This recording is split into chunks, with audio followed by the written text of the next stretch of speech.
please rise for the invocation by Pastor Tom Finken of Victorious Life Church, followed by the Pledge of Allegiance. Shall we pray? Father God, thank you for bringing us here tonight. Thank you for granting to us all this and to all the citizens of our city safety and protection. Thank you for establishing government as a means for conducting the affairs of men. Thank you for these men and women who willingly serve tonight. We'd ask that you grant wisdom and counsel to our mayor, assistant mayor, city manager, council members, city attorney, and our city planners. Father, we'd ask for continued protection over our city leaders, first responders, city workers, churches, schools, institutions, businesses, and the residents of Port Orange. Give guidance in the decisions confronting the City Council tonight as they address issues to better our community. I pray that the leaders of this city would conduct matters in such a way that it would invoke your favor upon our city, which would increase righteousness among all who make Port Orange their home. I pray that you cause our city, its businesses and residents to flourish financially, spiritually, and socially. We invoke your promise to bless and prosper us and not to harm us, but indeed to give us a hope and a future. We are grateful for your promise of blessing. Father, we commit this evening in your hands and under your lordship, and we give thanks for that which will be accomplished. Let it be for your honor and for your glory. Amen. Amen. Thank you.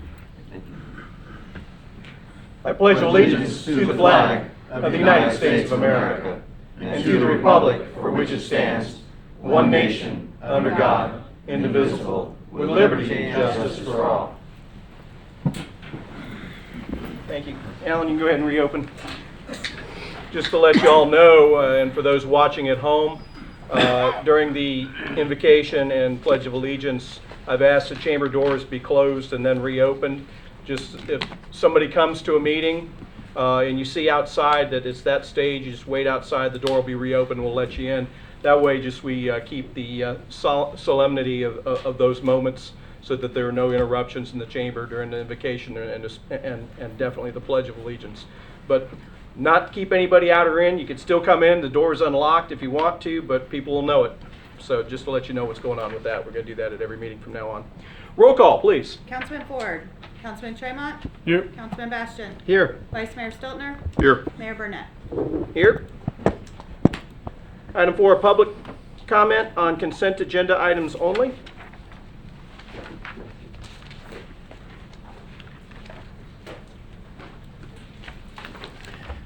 Good evening, Mayor Council. Mike Gardner, 618 Ruth Street. Boy, I take a 3-month leave of absence from attending these meetings. You guys get all spiffy. Even Drew, you're looking new shirt. I've always been wearing. Yeah, I know. I'm not sure how to do this. I would like to ask you all to pull a couple items off of the consent agenda for a few brief questions I've got on the two of them. And last time I asked that in sort of a general sense, nobody did it. I was going to ask that Councilman Ford, as my representative from District 1, do that tonight, but since he's not here, I suppose I would ask Mayor Burnette, as the most at-large person up there, to do that for me. Thanks. Which one? Oh. You might want to tell me why, because you got to convince me.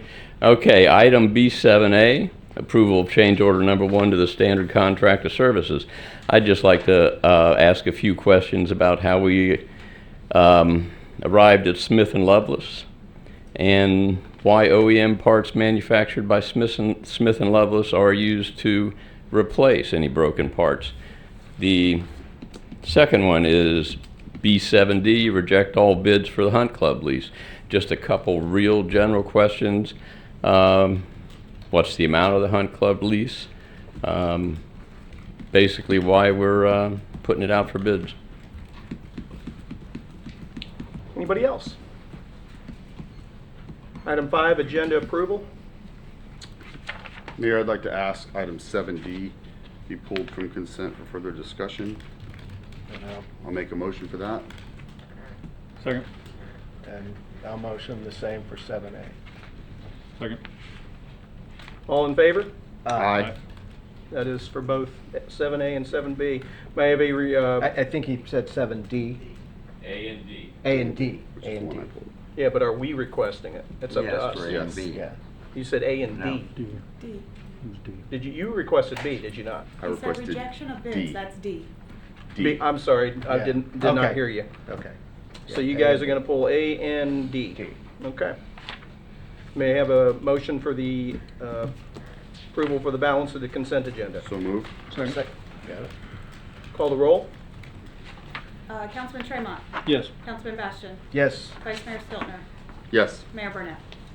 Yes, so that was 6, 7B, 7C, 8, and 9, which brings up 7A. Scott? I'm sorry, Drew, you requested 7A to be pulled. Yeah, so if Mike had some questions, we'll address it and see what, you know, what, where are we at here? Let me get to 7A. Mayor, we'll have Lynn brief A for you.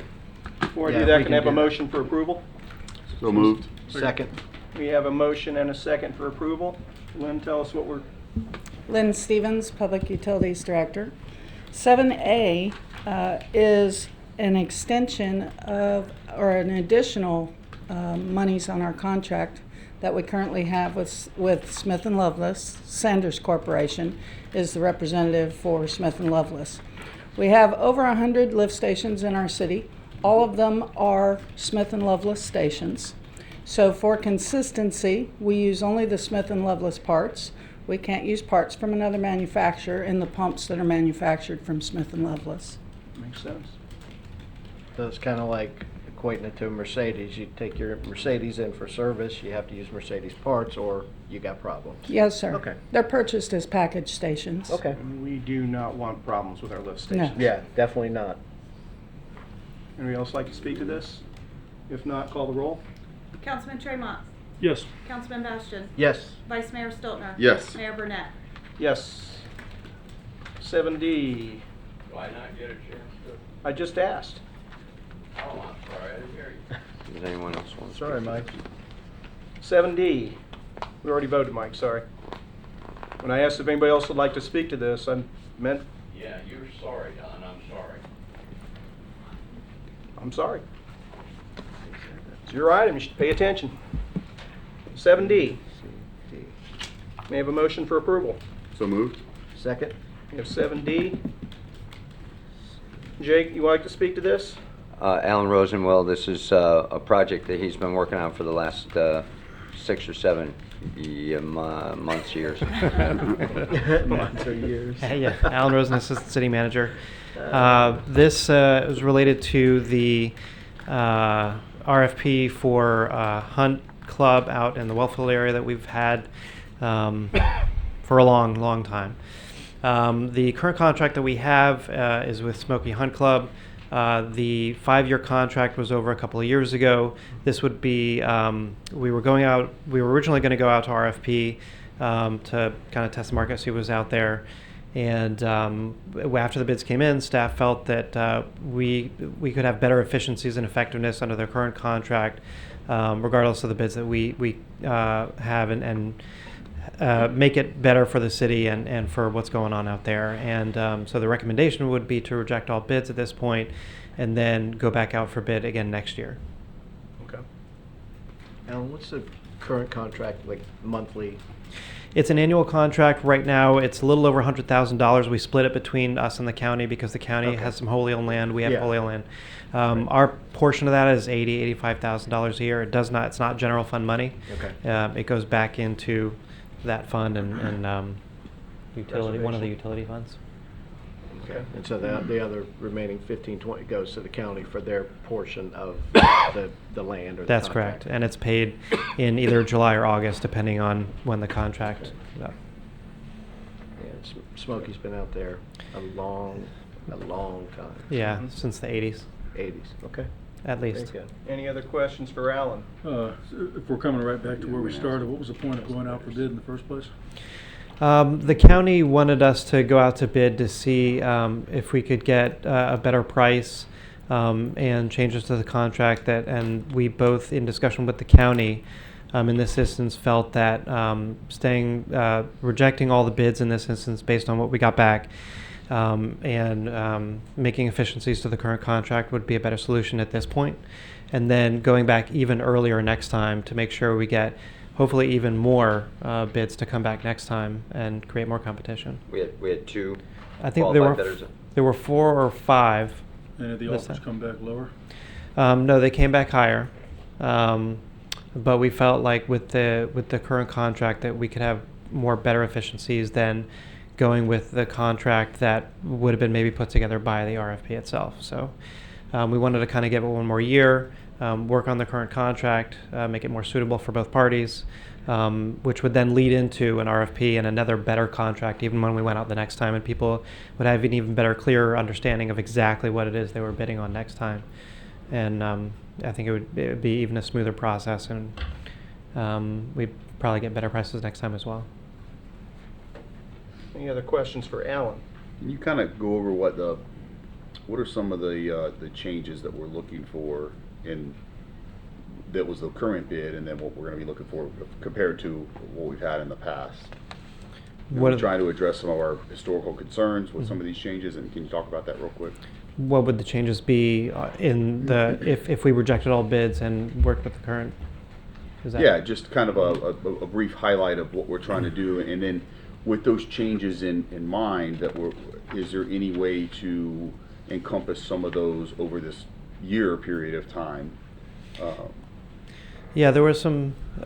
Council members, I think I can help you. I think the biggest factor is the security and how that would work through a transition.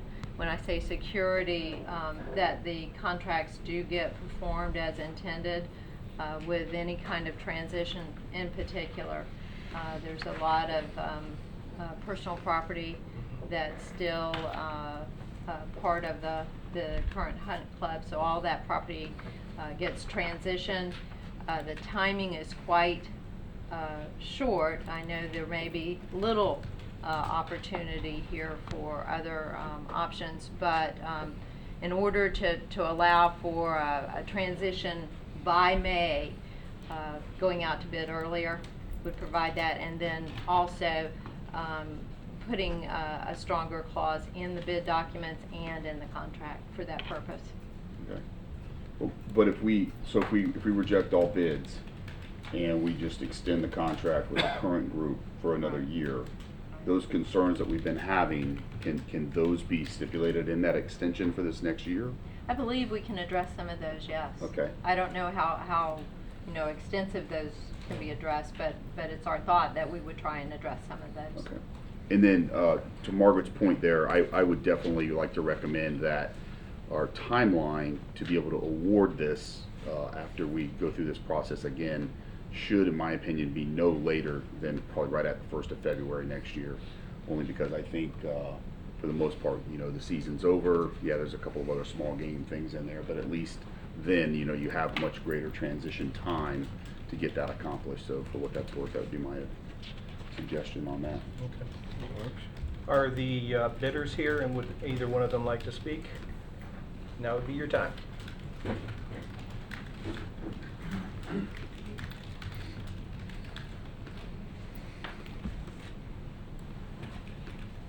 How's it going?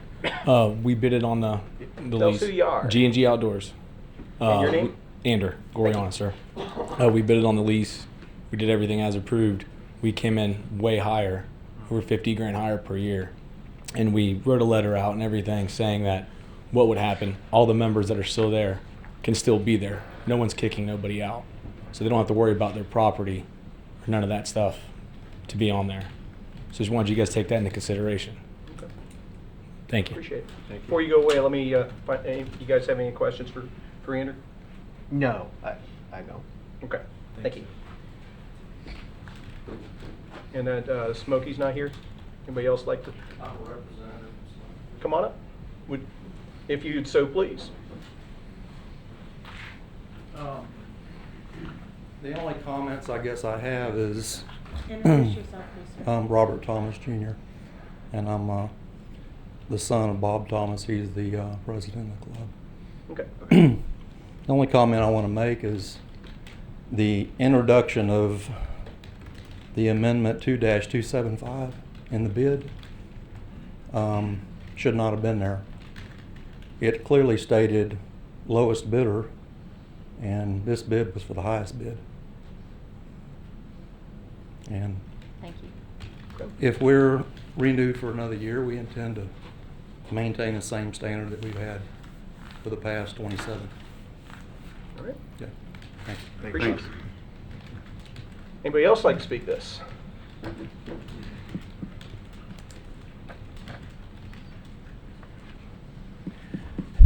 Mike Gardner, 618 Ruth Street. Yeah, Alan answered most of my questions, and I don't know that this is possible at all.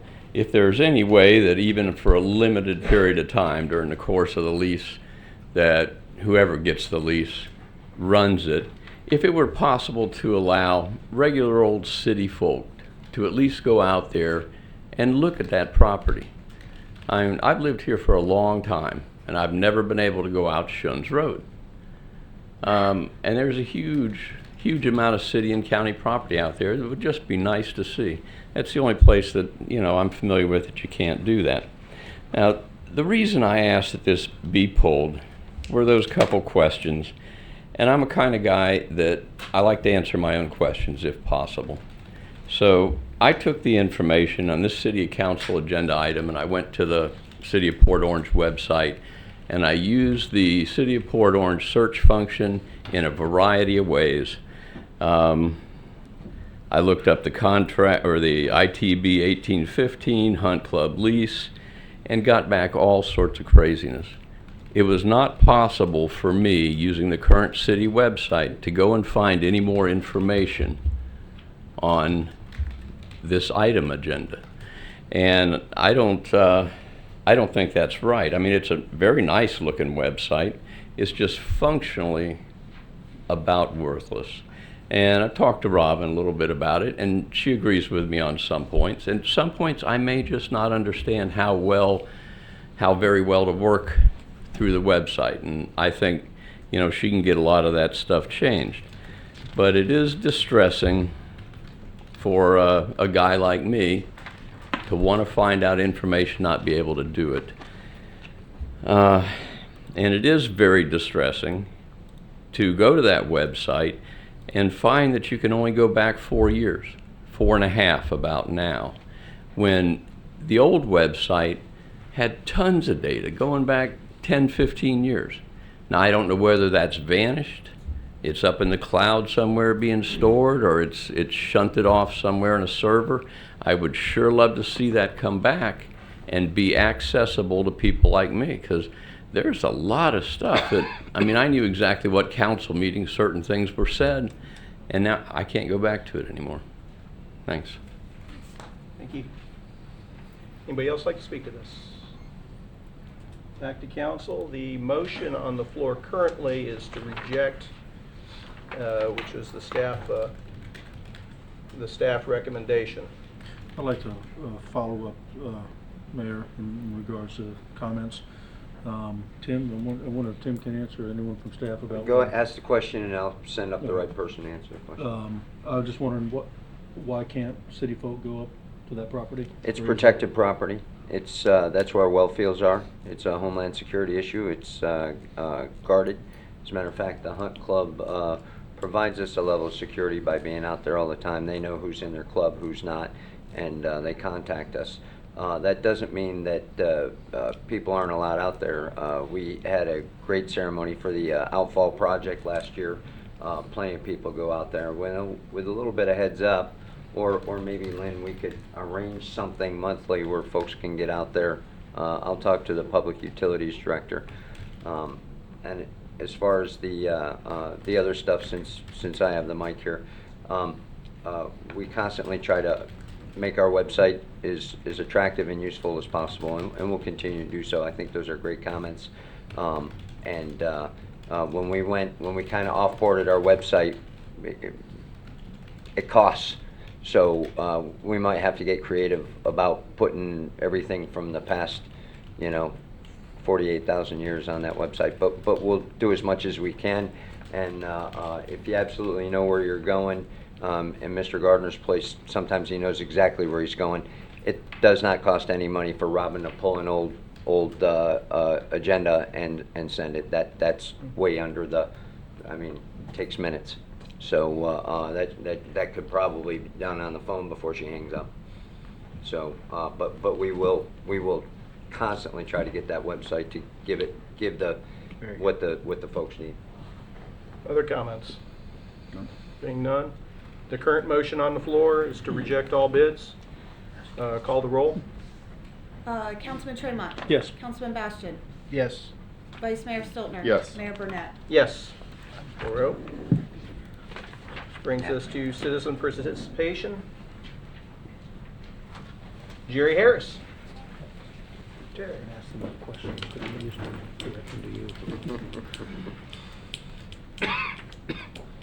Good evening, Mr. Mayor, Mr. Vice Mayor, and council members. I'm here to speak with you a little bit about the Port Orange Police Department. And Mayor Burnette, as you well know, you were at our last class. We participated in the Citizens Police Academy, and it was really great. It was a good eye-opener. We got to meet a lot of wonderful people, all the men and women of the police department, the detectives, the officers. God save us for all the volunteers that helped them so much. And as you probably are aware, there is a week coming up in May 13th through the 19th, and it's a week of national remembrance for fallen law enforcement officers. And I have a request that I hope you consider.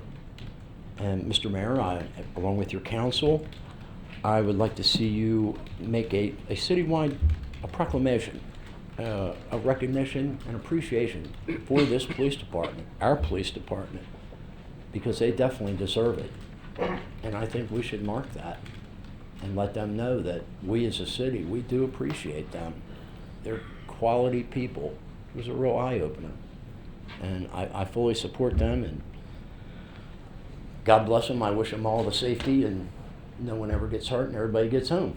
Thank you, Jerry. So if you would, I would greatly appreciate that. If you would consider tying that in with that remembrance, I think it would mean a lot to everyone. Me, yeah, especially because I'm bringing it up, but I think it would mean a lot to all the police officers and everybody. Detectives, patrolmen, the volunteers, all of them, everybody from Chief Grimaldi, Officer Evan Doyle that conducted that class. It was wonderful. It really was. We got good people down there in that building, and they're looking out for us. So let's tip our hat. Good deal. Appreciate you, Jerry. Thanks, Jerry. It was this past Monday night was of last week was the graduation ceremony for Citizens Police Academy, which a lot of people may know about and many more do not. We'll be doing it again next year and in preceding years. It's a 9 week? Or is it 10 weeks? 9 weeks. Every Monday night, we had a couple dozen people participate this year. It was a terrific group. And those citizens get to learn an awful lot about what's going on in our city and policing, and the state of policing as it is. So that was always a very eye-opening class, and Jerry was a participant. Jose Echeverria. Yes, Come on sir. up. Come on up. Introduce yourself. Good afternoon. My name is Jose Echevarria. And the reason for my participation is because I recently bought a property, and when I came to turn the water service on, I found out that there was an unpaid bill for $2,249. Before I purchased the property, I did a lien search. I didn't see any names, but I did fail to do a lien search through the city, and that's when I found out there was something to be paid. So I just here to see if there's any possibility to do a reduction of the bill. Council, you want to take any action? Other than, Staff had a chance ask- to look at this. the only thing I'd like to do is ask the city manager to have a conversation, see if there's anything we can do, but generally speaking, you know, our fees are our fees, but, I don't know if staff's heard this, I've been out of town, but Yeah, I'll first I've- look into it and report back to council. Jake's been out of town for a few days, so I want to give him a chance to get with you, get some more details, and then Okay. report back to us. Yeah, All right, my I public really- utilities is not aware of it, so, Okay. and finance is All on right, our I really way in. appreciate it. Thank you. And your phone number is on here, so there. Correct. So I'll So make they sure that can he reach gets out. us after the Okay. meeting. Okay, thank you. Thank you. Robert Reinhagen.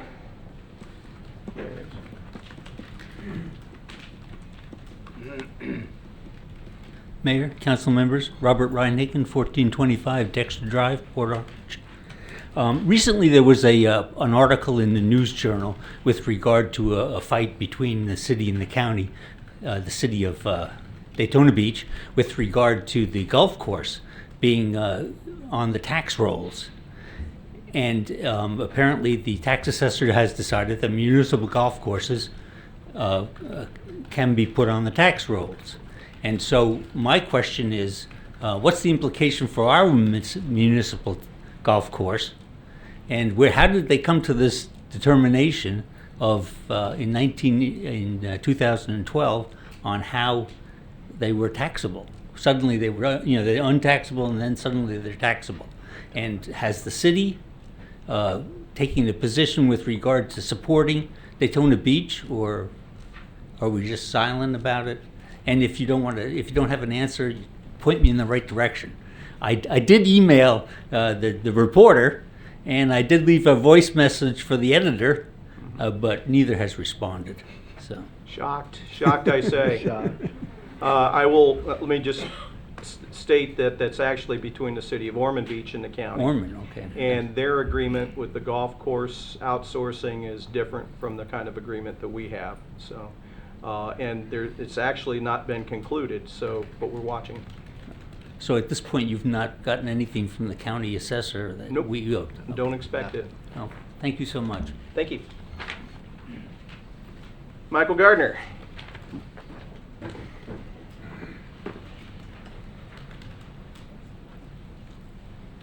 Mike Gardner, 618 Ruth Street again. Just so you don't think I always get up here with something critical to say. You guys have made a couple neat things lately. One is that the water monitoring system that Port Orange residents can sign up for now. Aquahawk, yeah. They sent me a message the other day saying, you're about to go up beyond a certain point that you set on the website and check your water. And sure enough, I got a leaky toilet, so helped out. I would encourage anybody that's not signed up with Aquahawk and is a resident of the city to do so. The second is the police department placing those signs around town that give you your speed. Now, I'm not really a lead foot, but I probably go a little faster than I should. And when I see that thing flashing, it slows me right down. And honestly, it does as much for keeping me legal as somebody pulling me over and giving me a ticket. That just causes a resentment, and I figure I'm going to get away with it next time. The sign tells me, back off a little bit, buddy. But what I did want to talk about is something that I find a little bit disturbing in the way things are going as a general rule in this city with regards to transparency. When the website changed, I've gone over the things, the problems I have with the searching, but some other things went away. One of those was I could no longer go to finance and pull up expenses. You used to be able to do that, and they were updated every quarter. And as far as basic transparency, I think any citizen of the city of Port Orange ought to be able to see what checks are being written and to who. There's a lot of them. But I mean, you can search that again and find out if somebody's gotten a check. And the second was it's now very difficult to tell who works for the city. And again, I would like to know the people that are working for the city, and that used to be easy to find as well. I don't think those are hard to put back in the website, and they would, certainly go a long ways towards just the nuts and bolts part of the city being transparent. I don't expect we'll ever see the city manager's email log coming back online. I mean, there was never much information in there, but at least we got an idea of where you were going, and sort of what was going on generally. I wish that would come back, but transparency is a big deal, and I think everybody on council supports it, at least verbally, and I'd like to see a few more little changes. Thanks. Thank you, Mike. Mayor, if you don't mind, we as I mentioned earlier, the website's very important to us, and if Mr. Gardner can maybe log on to Citizen Connect and give us a list of things that are missing, we'll gladly put the things on that used to be on, or at least report back to council on why they can't be there and where they'll be in the stead, because it wasn't an intent to stop doing things. It's just the format changed, and we can put that stuff up. And rumor has it that those speed limit signs, I'm told, when you go the speed limit, they actually say thank you. Yes. Never seen them myself, but that's what they say. You usually see the red and blue light. I but, do. And then you look right as you're done. My son admitted to seeing the red and blue light at the top of one of those, and I'm like... It's when it keeps on following you, you know you're in trouble right there. And you know what? That was actually quite refreshing, because that means he's not hiding things from me. Sarah Jones.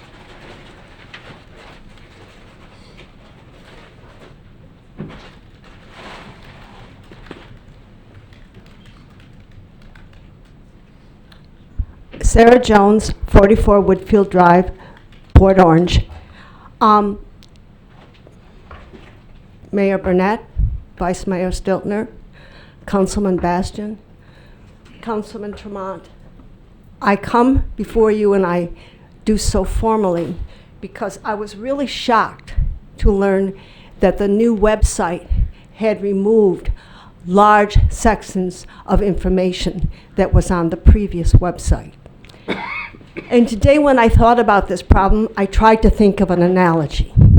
And the analogy I thought of was you build a new library.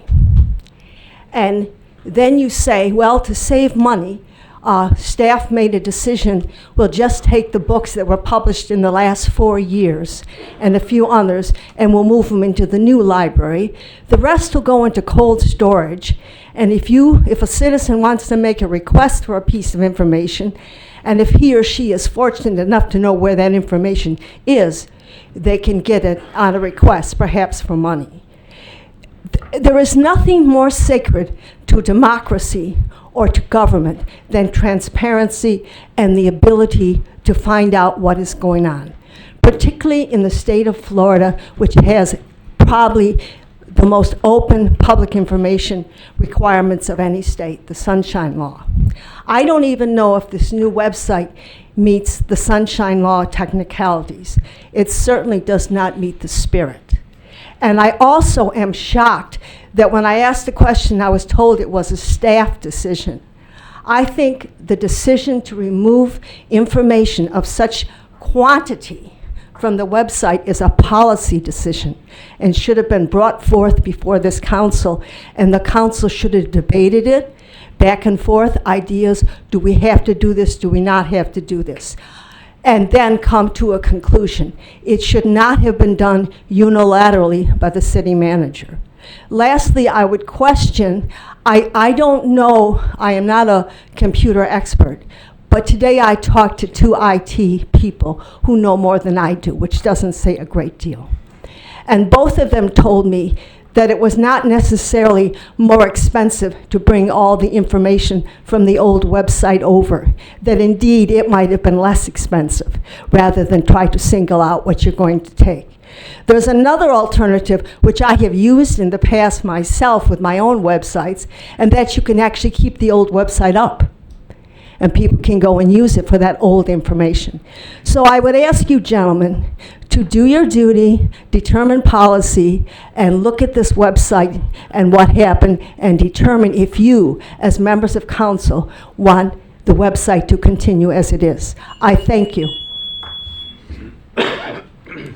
Jake, I do notice that the most important thing that we can put up there is our comprehensive financial report, and we've got them dated on the website all the way back to 2003. So that is probably, without a doubt, the most important thing that we can have there. If there are some other things out there that people would like that are missing, I would more than ask and invite, go onto the website, go through Citizen Connection, and if there's something specific that you're looking for, that sometimes it's not necessarily a staff decision, because there are tens of thousands of things that website links to. So it could be small information, it could be minutia, it could be something very easy, or something very important like the quarterly statement. So the website was there to be user-friendly, more user-friendly for our citizens. So if there's something our citizens are looking for out of that website, by all means, you can use that website to tell us, and we'd love to have your feedback. Wendell De La Rosa.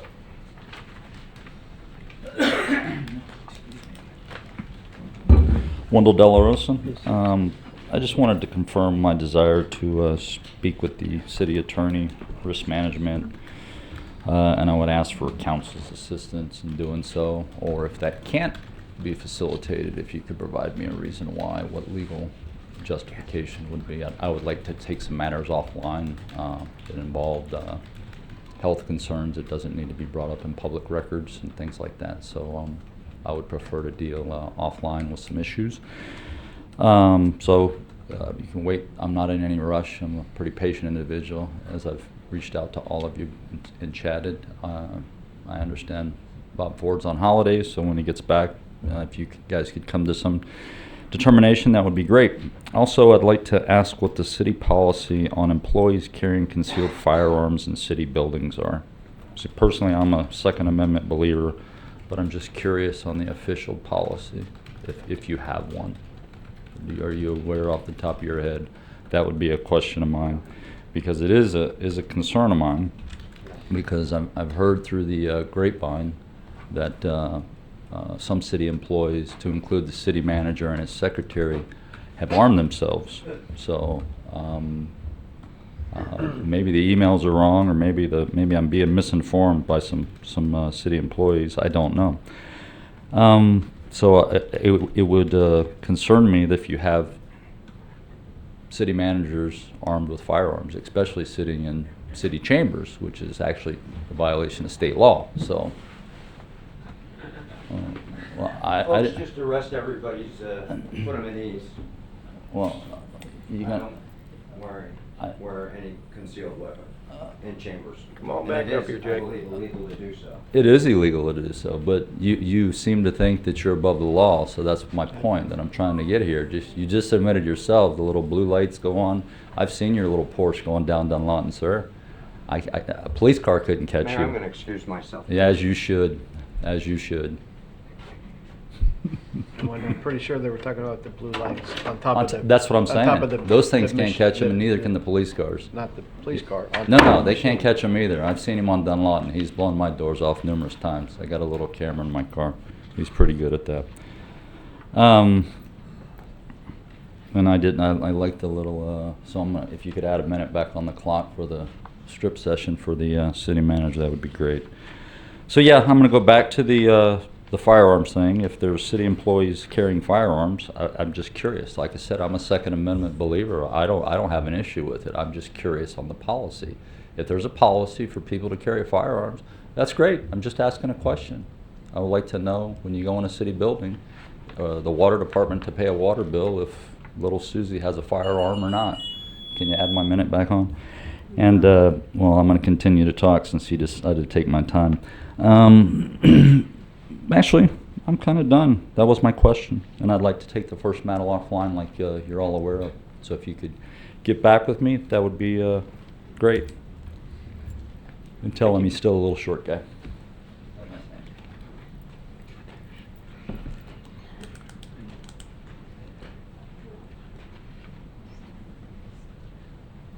Council, just to let you know, I know that we've all received emails from Mr. De La Rosa with complaint about the city manager. I have authorized the city attorney to meet with him if he'd like to put his complaints in writing, but I need him to put his complaints in writing, and she'll meet with him and receive them that way. Otherwise, Okay. it doesn't really do us a lot of good unless we, you know, this kind of exchange doesn't work. If he's got actual complaints, I want to Yeah. see them in writing. Okay. And she's been authorized by me to meet with him under those circumstances, and she does. Yeah. She'll circulate them to all of us, and if there's something there that we feel is substantive, we can react to it otherwise. But just to let you know that I've done that. And is there a policy for city employees on concealed? I'll pull what we have. Okay.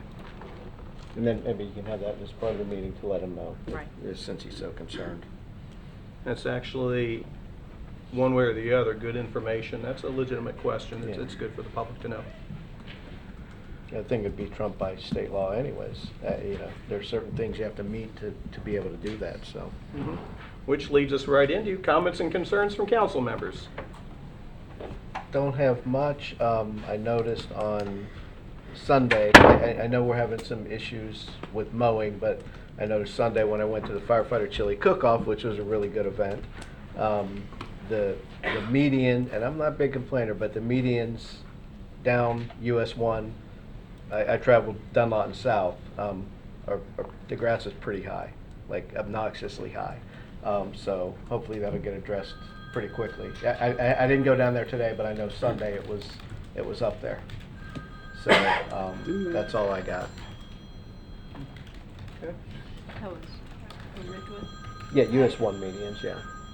Hey, if that's for me, just tell them I'll call him back. That's all I got. Okay. Scott? Jake, to Drew's note on that as well, I recognize the same thing, and I think, didn't that renovation of all those medians come with a 1-year maintenance yeah, that's, are We're we? still in the maintenance period. Yeah, but they're not maintenance, they're not doing the maintenance portion. They're of the slacking a contract. little this week. Yeah, we need to straight, and that's a bonded project, right? Yes, it is. Okay, good. All right. We'll take a look. We need to give that some Thank you. Yes, sir. due attention for that price Yeah. for sure. Thanks for I that. just want just a quick comment, Mayor, that you know, there's a lot of ways for residents to voice concerns and compliments about the municipality, all levels of government.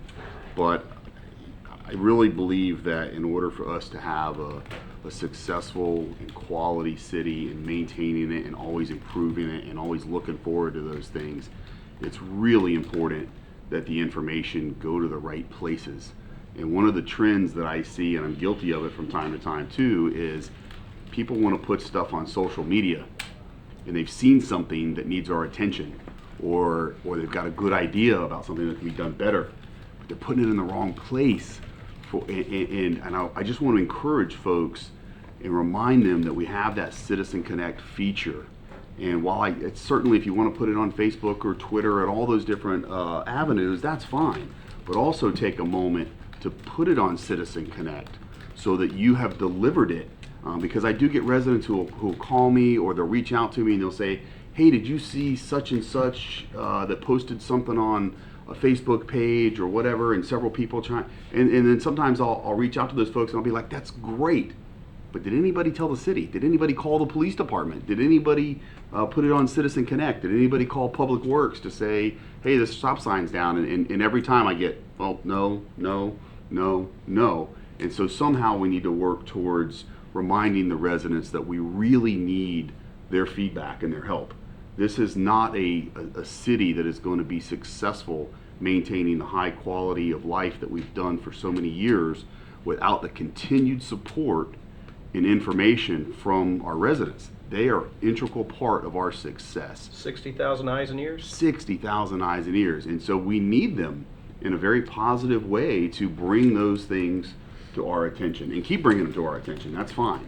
And so I just wanted to put that out because I saw that several times over the last couple of weeks, not all related to Port Orange, some related to other cities around the county or county and even state related things. But it just, the point being is that, you know, please take the time, a couple of minutes. Now it's gotten so quick and easy just to click right on that button, and you don't even have to put your information in. You can be anonymous and say what the issue is, and that type of stuff tremendously helps. Take a picture of it. And of course, if you don't have time to do that, you could certainly always give the city a call and be directed to the right department as well. But anyhow, those are my thoughts for tonight. So if they see that pothole and they say, oh boy, I wish somebody would fix this pothole, and next week it's twice as large. Yeah, absolutely, absolutely. Appreciate it. Chase? That's a great point, Scott. I see stuff all the time on there, and I get things pointed out to me. That's why I appreciate a phone call, I appreciate an email, and I appreciate any time someone comes up to that podium, whether I agree or not. That's much better than just putting something out there on social media. Just one thing tonight, Mayor. That's all I got. June 5th meeting, I'm going to be out for that, taking a group of students. You going to Washington again? Taking a Didn't group you of just do students that out last to year? Washington, D.C. We do it And the every year year. before? And the year before? Yeah, All right. that's all I got. Just I'm wanted not to give meeting that you up heads there up. this time, though. I'm sorry. Not gonna meet us out there? Not gonna meet you this All time. right. I just wanted to remind residents that this weekend in Riverwalk Park, That's right.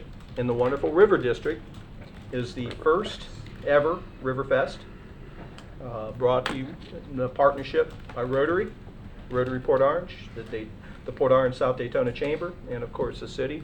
All of us are partnering for the event. There's an awful lot going on. If you want to find out more about what's happening this Friday, Saturday, Sunday event, you can go to riverfestonthehalifax.com. riverfestonthehalifax.com, and you can see all sorts of things on there and register for some of the things like the Land and Sea Sea Fest on Friday night, or the 5K race on Sunday or on Saturday. There's a craft bazaar, SUP race, a corporate challenge, live bands, food trucks all on Saturday.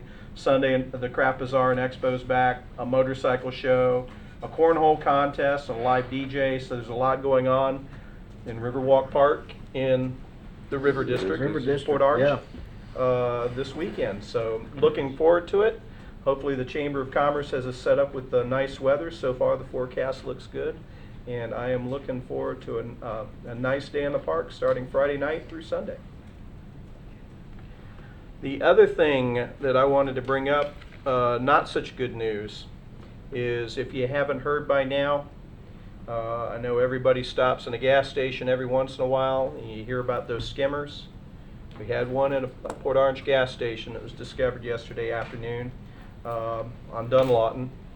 And I would ask, when we talk about 61,000 eyes and ears, it doesn't hurt if something looks funny on a gas pump. If you tug on it, if you're not sure about it, don't use it. If you see that big panel truck pull up that blocks the view of the clerk inside and you see somebody doing something funny to a gas pump, call 911. If you're not sure, I'd rather be wrong than to ignore it, but it can happen anywhere. Usually it's been gas stations over time that are located near the interstate. This one not so much. It is suspected that the skimmer on there only stored information to be retrieved later and was not an RF signaler which could send it out immediately. So it's possible that these people, anybody that used it at the gas station, their card was probably not retrieved, but we don't know that for sure. So by all means use due caution when you go to the gas station. The other thing that I want to advise when you go to a gas station, if you use a debit card and you punch in the numbers and you see star star star come up, that's great. But when you use a gas card and it asks you the zip code, the zip code's displayed very big on the screen. It doesn't have that same security feature. So there's nothing wrong with covering the screen while you're punching in a zip code to use a gas card for security, to protect that card. So I guess what I'm saying is be careful, be cautious. If you see it, if you see something, say something. And I'm sure the person that placed it, if they want to recover their property, they could have a conversation with the chief of police, and I'm sure he'd be willing to talk to them about getting them their property back. There you go. Item 11, report from Kipper Sports on the Cypress Head Golf Course. He's got people for that. Exactly. Good evening, Mr. City Manager, members of the City Council, Mr. Mayor. Bob Duquette, General Manager, Cypress Head Golf Course. This report's for the operational summary for the month of March 2018 for Cypress Head Golf Course. Our overall golf revenues for March finished higher than our projected budget for the month, mostly as a result of beginning of daylight savings, which allowed our league play and a very active tournament schedule for the month itself. Range revenue was equal to budgeted amount for March, and our Pro Shop merchandise are much higher than our projected budgeted amount for the month of March. Our payroll was lower, savings of $4,946, and this was as a result of just controlling our labor costs during days when the rounds were reduced. Our operating expenses also finished lower than the budget amount for a savings of $8,044. Most of this is just, again, timing of invoices for products, and as we come into the month of April where the grass starts to grow, we'll probably start to see that shrink just a little bit. Our month of March, the month of March is our 6th month in fiscal year, and our year-to-date revenues are still a little bit under our projected budget amount, mostly due to the losses we sustained in January for the cold weather. Range revenues are equal, and Pro Shop revenues are equal for the year up to date. And due to our savings in payroll and operating expenses, we continue to be ahead of budget by about $79,000 for the year, despite those losses in January. The revenue for the food and beverage for the restaurant was not realized in March, and this will be my last food and beverage report. As you all know, Ms. Stiltner, you were there today. Mr. Kevin Hanna from Flagsticks has taken over operations as of April 2nd, so it's been his. We've been working extremely closely with him to make sure that everything goes smoothly between all of our operations as well as our tournament groups.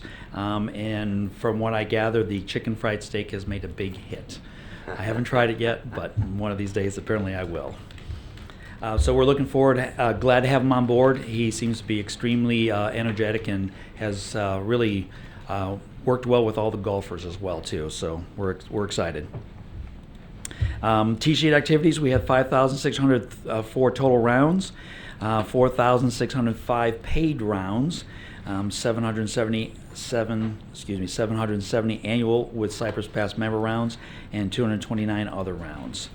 The round type breakdown for the month included 4,320 18-hole rounds and 1,175 9-hole rounds.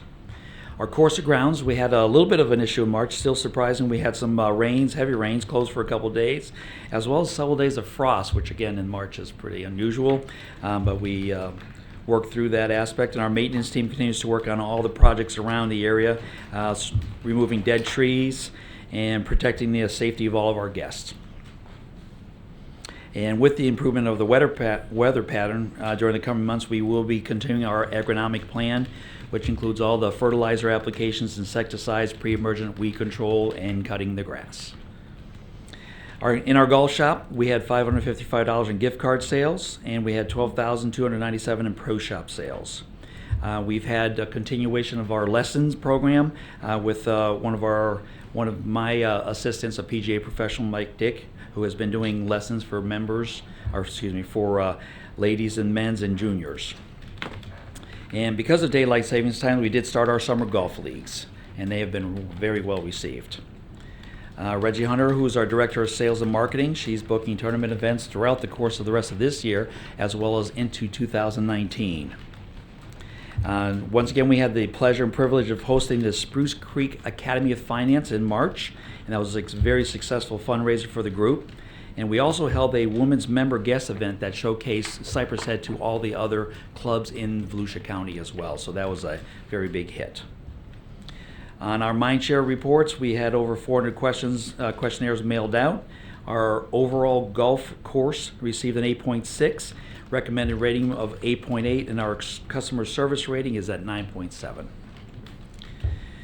We're looking forward. In fact, I think I mentioned last time we had a short one. We did a Callaway demo day, which was very well received. Had quite a few people that took advantage of some drivers, fairway woods to help improve their game. I did try to sell Mr. Stiltner a driver today, but he refused. Said something about Don would buy one of those. But we had needed one. You needed one. I'm not giving up a car payment to buy a club. My Yeah. wife wouldn't appreciate that too much.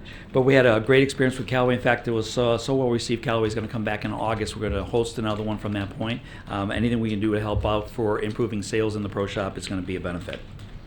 And during the month of August or April, we had a very busy tournament schedule, and we continue everyone on staff to be the best in class and service to all of our guests.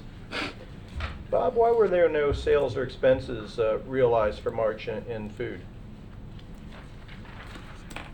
Sales or expenses? Either or. Food and beverage revenue, food and beverage expenses. I don't see anything. Oh, you know what? I'm looking at the prior year column. My apologies. Okay. Ooh. I blew that. I say. Did you find it? Yep, there it is. 21,000 for the month actual. Yep. And 12,000. Ooh, man, that's a high food cost. That's got to be about 57.5% on food cost. I'm glad you're out of the food business. Yeah, we're out of the food business. Some of that I think is just the transition aspect because of the at the end of March. At this point, we were trying to be very cautious about what we had to order, but we still needed product on hand until the turnover on April 2nd. Okay. Questions? Anything else? No, I don't have anything. I just appreciate you keeping us up to date. Thank you. Popped in unannounced today for a bite to eat at Flag Sticks for lunch. Did you get a burger? Yeah, those are good. Those are good burgers. Soup is good. Environment was great. Quite a few folks in there enjoying lunch after they had finished some rounds. Just kind of overhearing some of the small talk, it seemed like a lot of the folks were very pleased with the condition of the course. They've seen some definite improvements, I think, from maybe some weeds and stuff over the last couple of months. But overall, the environment was great out there. And one of the things I noticed from previous restaurateurs is that people were buying food. They weren't just coming in after a round to have one beer and leave. You know, they were buying And the they drink, like him. and they were ordering food. And so the staff is very, very friendly.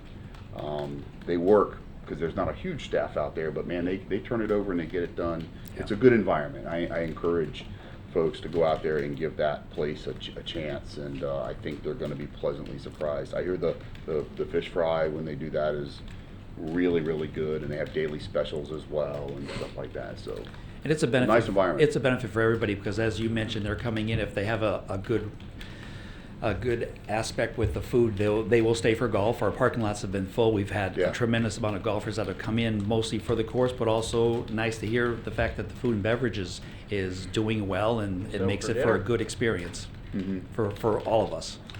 The only negative thing I heard was there was a couple of golfers apparently that struggled from holes 1 through 18, but the rest of the course apparently they did just fine. So. Well, I was thinking a couple weeks ago, I had a rough outing, and I was kind of thinking it was the condition of the course because it couldn't have been my game. So, needed a new club. Any other questions? When we do a tournament, who provides is it the course or is it the people that put on the tournament that provide the cart person that drives around? I'm sorry, I didn't hear there was a cough in the back. Who provides what? The cart person that goes around during the tournament. Oh, the beverage cart. I'm just wondering who provides that. Is that from us or is that from the? That actually is with them now at this point. The restaurant. Yeah, the restaurant is the one that handles the beverage cart. Now, some of the tournaments, depending on the size, will have 2 beverage carts operational. It's very difficult if you've got a good-sized tournament to just have one, because by the time that person makes their way around 18 holes, the person in the beginning is very thirsty. So we're working on making sure that on the larger ones we have at least 2 beverage carts operational, and we've worked with Kevin with that. Yeah, I knew you had a tournament out there this past week. That was the only complaint that I received, and it was a smaller tournament, I guess. It was a smaller tournament, and it was kind of surprising because she was out there a long time, and she was busy, and she sold a lot, but we just couldn't figure out it why. Was hitting everybody. Yeah, why they weren't. And everybody wasn't getting. Good to see Flag Sticks out at the chili cook-off. They had my vote for #1. I hope they won. That was it. All right. Thank you, Bob. Thank you very much. Brings us to item 12. Mr. Leonard, presentation of actuarial report for general employees pension plan. Absolutely.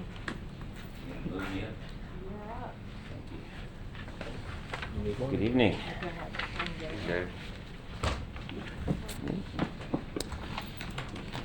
I know how to run this thing. Thanks for having me back to present the October 1/17 valuation report.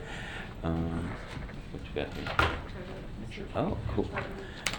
I was looking at the meeting packet online today, and I noticed it was about 480 pages long. A chunk of that was mine. I was wondering what you all did before email if you all had to print You should out. have seen the books. Yeah, We so, printed it so out. we're saving lots Robin of and her lots of staff trees. love the Yeah. electronic versions of these now. The plan last year did real well with the investments. We saw an increase in the trust from $30.6 million to just over $33 million. That includes about $1.4 million of voluntary and prior money purchase funds. The increase occurred despite paying out over $1 million more in benefits than the trust actually took in contributions. On the actuarial side of things, we have we're in a 3-year program to lower our assumed interest rate from 7.5% to 7%. When I took over working as your actuary about 10 years ago, or maybe 11 years ago, we were at 8%. So we've been, working at that for a long time. So we're in year 2 out of a 3-year plan to get down to 7. And what will happen at the end of that, whether we need to continue looking at reducing it, we'll have to see what the trends are, interest rates in general.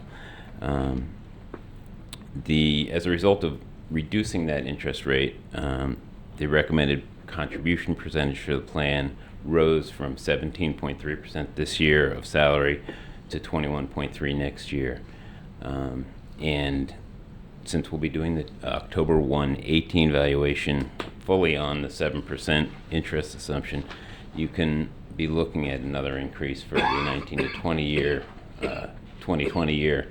Hopefully it will stabilize at that point, but we're looking to go to about 23% of pay for the following year, but that will be determined by next year's valuation. As an aside, this year's Florida retirement system report was prepared using a 7.5% interest assumption, and the report contained a statement. I'm going to read this to you from the actuaries there. The prescribed assumption conflicts with our professional judgment regarding what would constitute a reasonable assumption for the purpose of measurement. So what they're saying is the state requires a 7.5% interest rate based on a convention that they have, and they weigh all the factors, and then they come back and say we couldn't afford anything less.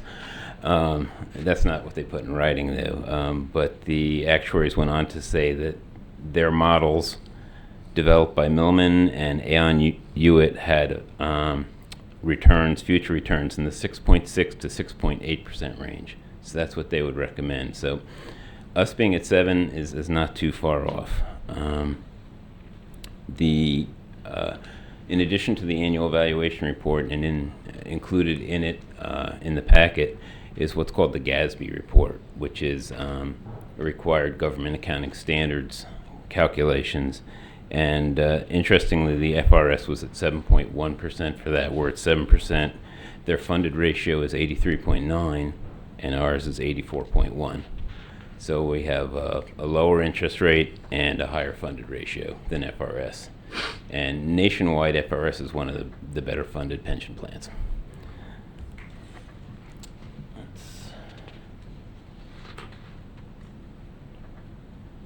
Okay, how does this work? Where do I point it? Is it working? No. Here. Just click on it. There we go. I'll just click on it. Yeah, I'm a clicker. Okay, what we're showing here is last year's funded status, which was 81.6. And hopefully if I can click on this. It's not going.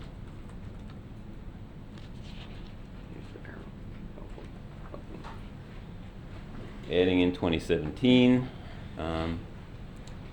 we can see that both the assets and the liabilities have risen. The funded ratio, 81.6 to 84. The graph will show you the light blue line is the funded ratio. It took a dip because we lowered the interest rate. It's headed back up again.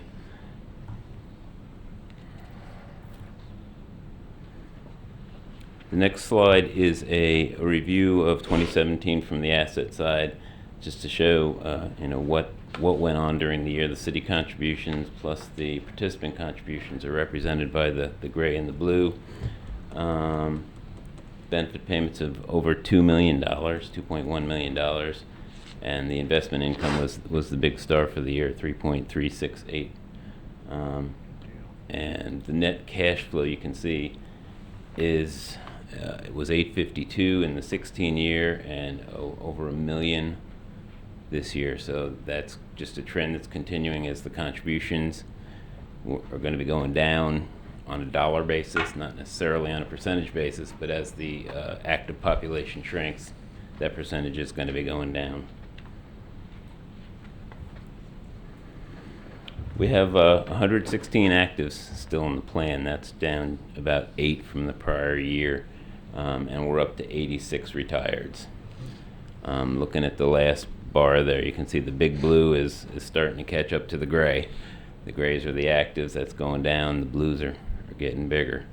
And the yellow line that runs through that, I guess it looks orange on the screen up there, is the covered salaries. So again, as the salaries go down, the employee contributions, that we can expect to receive, that goes down too. The funding goal of our evaluations and the report in general is to have each retiree's benefit funded when they retire, so that when the plan at some point in the future contains only retirees, there'll be no additional contributions or very small additional contributions from the city. As the plan matures, the performance of the trust then will become more important, because we're going to be needing to draw money from the trust to pay the benefits. But that's what the trust is there for. That's what you've been putting money away while people are still working.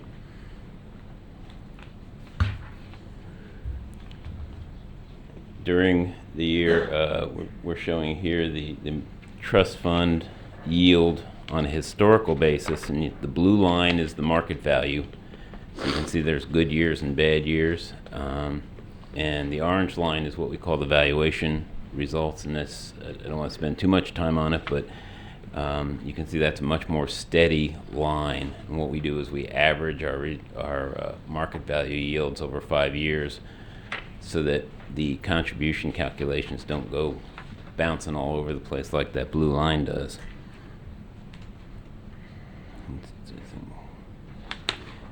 This year, the 17-18 year, starting last October, through March 31st, the yield for the fund was 4.5%, positive 4.5%. That's getting through with a real tough February and March.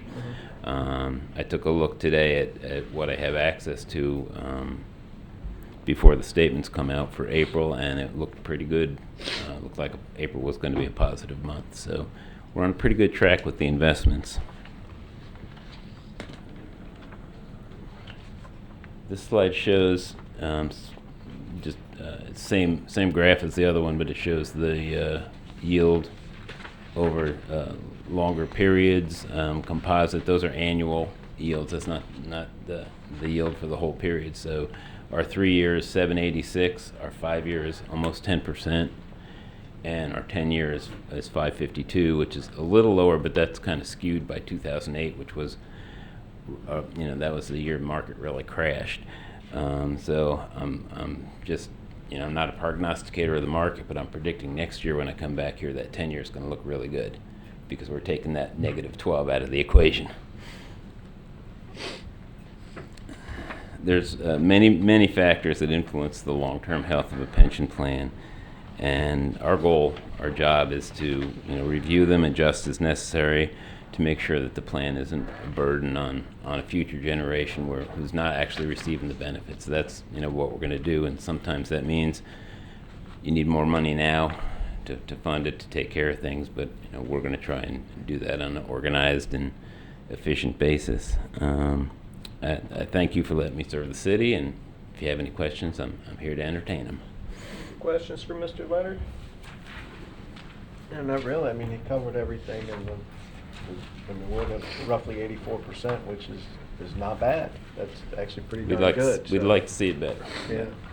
One thing that I want to, how are we doing on the unfunded liability dollars versus last year? I've got it here. the dollars went down a little bit on a market value basis.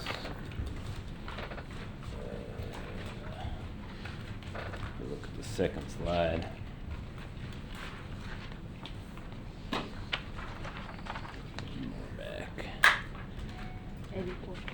Went from about 6.7 million unfunded as of 16 to under 6 million, about 5.8 million, no, about 5.9.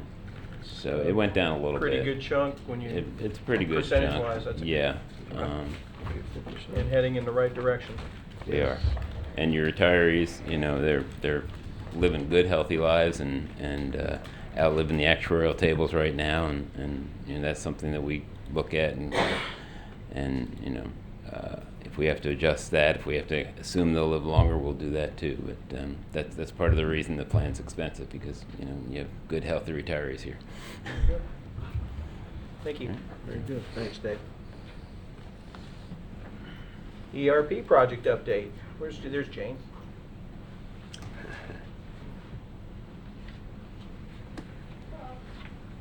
Jane Davis, ERP Project Manager for the City of Port Orange. ERP, for those who aren't aware, is Enterprise Resource Planning. And this is a big 3-year project which is going to replace basically the city's finance and HR systems and maybe some other things too. We put the RFP out on the 2nd of April, and we wrote the RFP with the intent of getting the best variety and the most responses, because we want that competition there. We want to see everything that's out there and have the best choices available. So we put a lot of effort into making that the best we could, and we consulted with GFOA and some vendors and other people, and the city attorney was very helpful in putting that RFP together, and the purchasing department. I just want to thank them. So some of the project goals we talked about, what we want in that RFP is improved business processes, integration and interfaces with the primary systems that we already have that we're not replacing. We want that integration so that they work with what we already have. Improved reporting functionality, so we don't want to have to go to the IT department to ask for a report. These new systems have a lot of functionality that staff can pull up. Hopefully that's what we're going to be choosing, is something where staff can pull their own data quickly and have like that graphic visualization, nice charts and everything, rather than pulling and exporting spreadsheets through IT, and it helps them make decisions on the fly and empowers them to do better business as the people on the front lines. We're looking for automated workflow and electronic signatures. There's a lot of paper flying around. Everybody agrees they don't want that anymore. Nobody ever really wanted it in the first place, probably. So, but anyway, that's going to be a big part of it. More efficient use of personnel resources, so staff aren't going to have to be buried in spreadsheets, and this paperwork slows things down. It sits on somebody's desk for a day and things happen, and with the best of intentions it slows everything down. So with automated approvals, these things can trigger through the system a lot quickly, and you can see where the hold-ups are, and hey, you've got something in your queue, you might want to approve that, and you can move things along.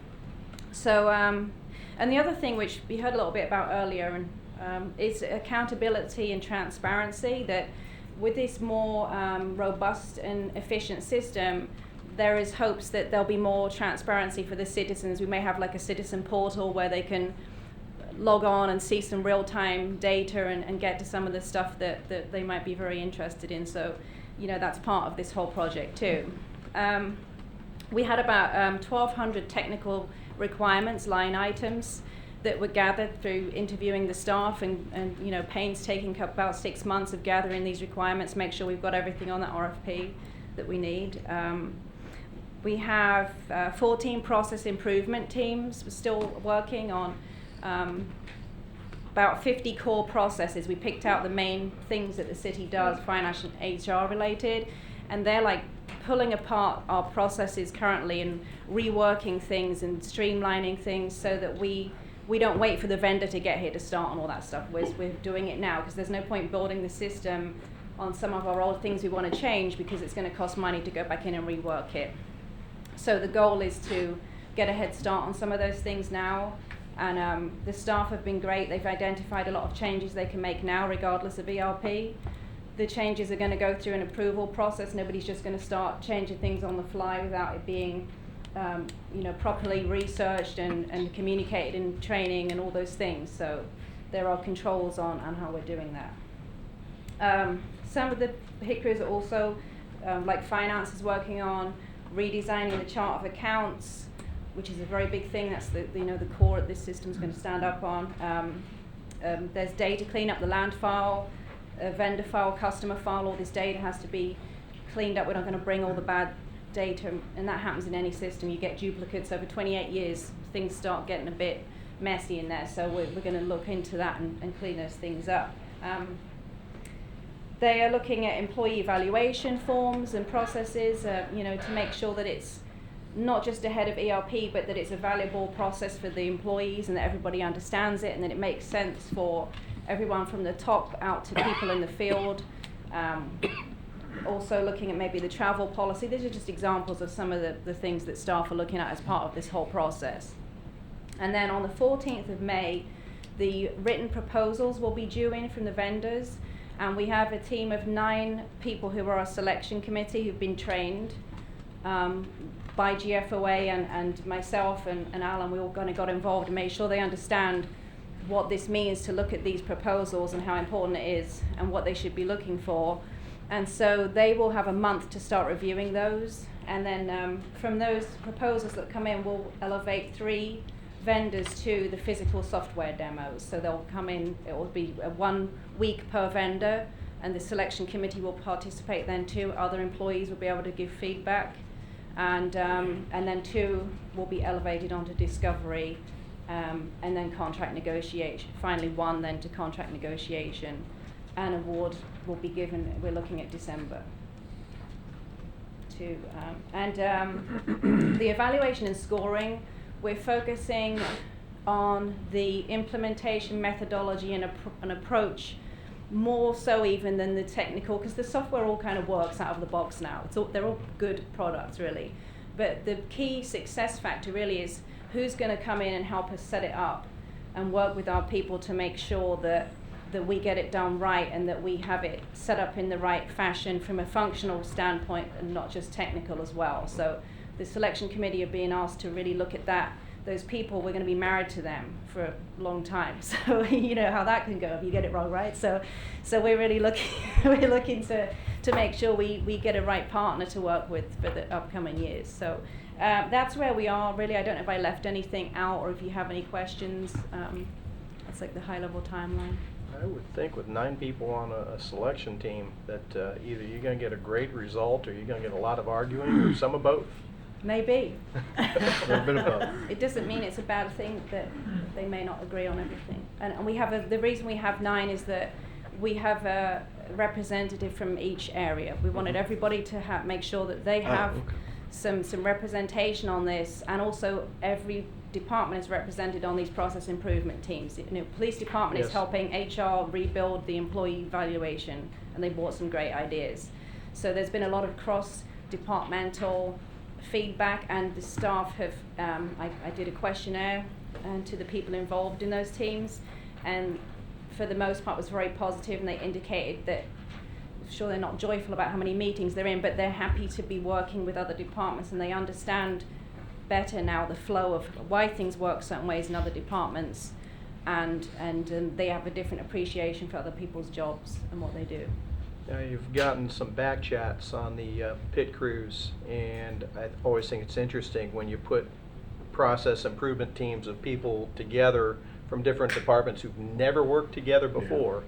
And I've gotten tons and tons of positive responses.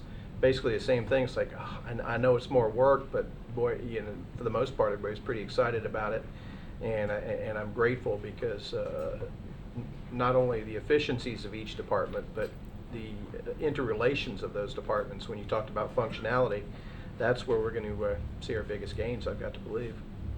Yeah, and the only negative has been more like, well, I wish it was, more a better agenda at the beginning of the meeting. Well, some of these teams are led by people who've never led a team of people before, so it's a great learning opportunity for them to have that feed and say, hey, let's get your agenda straight this week and do some tweaks and things, and I've seen them grow in their confidence on that part too. So, that's been a good thing for those people too. It's an opportunity. Good stuff. Any questions? Will this software bring an impact to our permitting process?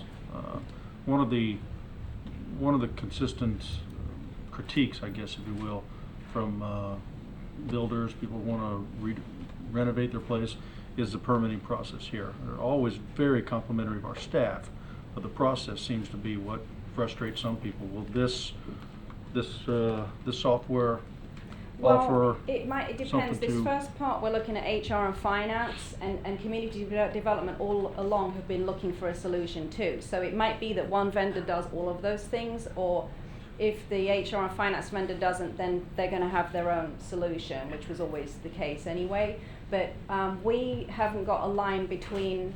So they wanted their own pit crews too. They kind of see what everyone else was doing, like, hey, we want a part of this, which is, good for them. So they do. They have two processes. One is the permitting, and the other one is planning, review, and they are really. They meet once a week. They're mapping out their whole process. They're pulling people in because if they'd have bought the software and then did this afterwards, it would be expensive. So I'm really glad that they're doing this way now. They're saving They see the benefit of doing the process improvement, and there's a lot of focus on making it better for those people who have to use that system. So they're very dedicated. They're also on our other pit crews as well. So yeah, there is a lot of work going into that currently. We just don't know if it's going to be part of this or something standalone that eventually links in. But we're very working closely together on it, and I go to their meetings too, and they come to ours. So I work very closely with the project manager for that, their community development solution. That's a terrific question, and actually I think that's been one of the frustrations of that department, is they've been itching to get something better, because there are some things in other cities that are fully automated that we don't do yet, and we've had to slow it down so that we don't have to change and then change again as we get into this. And again, to staff's credit, it's the process that people are frustrated with, not the people. Staff is always highly spoken of. Well, and we also got to remember that the day and age we live in, we're used to instant gratification, where it took a week to get something 5 years ago. If it takes a week to get it now, that's just just not acceptable. And they are working on things that can be implemented ahead of any software too. They're able to tweak things now that are making things better. So, yeah. Great question. Crack that whip. Any more questions now? All right, thank you. Thank you. Keep moving forward.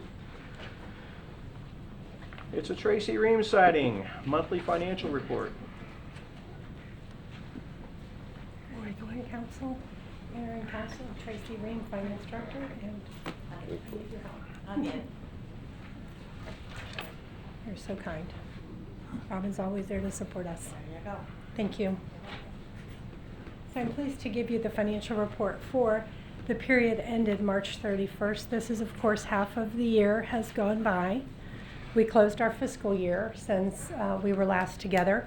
So therefore, your packet also contains balance sheet items, but I'm going to focus, as always, on the revenue and expenditure side of the house. So here we have our general fund, and you can see that so far we have collected $21,453 and $21 million, excuse me, $453,653, which is 49% of our budget. And that compares very similarly to this time last year. However, it's a bit below the 54% that we had collected in 2016. If we take out the impact of Hurricane Irma, which is included right here in this appropriated equity figure here, which has grown over the, since the year began. If you take out the $4.2 million, that reduces the budget down to $39.6 million, and it also shows then a 54% collection. So I'm not concerned about the overall percentage being too low. If you look up at the very top, the lion's share up here in the ad valorem section, you have 94%, which is just slightly higher than it was in both of the prior fiscal years. If we take a look at our expenditure side of the house, you can see that we are at 44% of the budget. And then to try to pull out the effect of the hurricanes, which are large and are skewing as we try to compare year to year, if I pull out this non-departmental figure up here, and similarly last year, we're still at 44% of the budget. So that just reduces the expenditures down in each year. It reduces in fiscal year 18, it brings it down to 15. This 19 would be reduced down to 15.1 million, which is very similar to where we were in fiscal 16 of 15.2 million. So I see nothing on these to indicate that we're proceeding anything other than what a normal year would be. The last time we got together, council had asked a more detailed question about overtime. So I took a peek at overtime this year, at this time this year, and compared it to the same time last year. Our overtime budget for general fund is actually reduced. In fiscal 17, we had a budget of $915,000. In 2018, we had $797,000. So we actually reduced the amount of budgeted overtime, and our expenditures also through the first 6 months of the year also went down. It went down from $491.5 thousand down to $404. So last year at this time we had spent 53.7% of a larger budget. This year we've spent 50.7% of a smaller budget. So I don't see a concern in overtime expenditures as was requested last time we got together. I believe that most of that overtime's in the public safety departments. Yes, it is. Okay. I looked at each one. We have police is actually less than it was at this time last year. Fire is a bit up. I spoke with the fire chief about that today, and he reminded me that they had front-loaded because of some training that they'd been doing, as well as some changes in the contract. So he's not concerned at this point about where we are.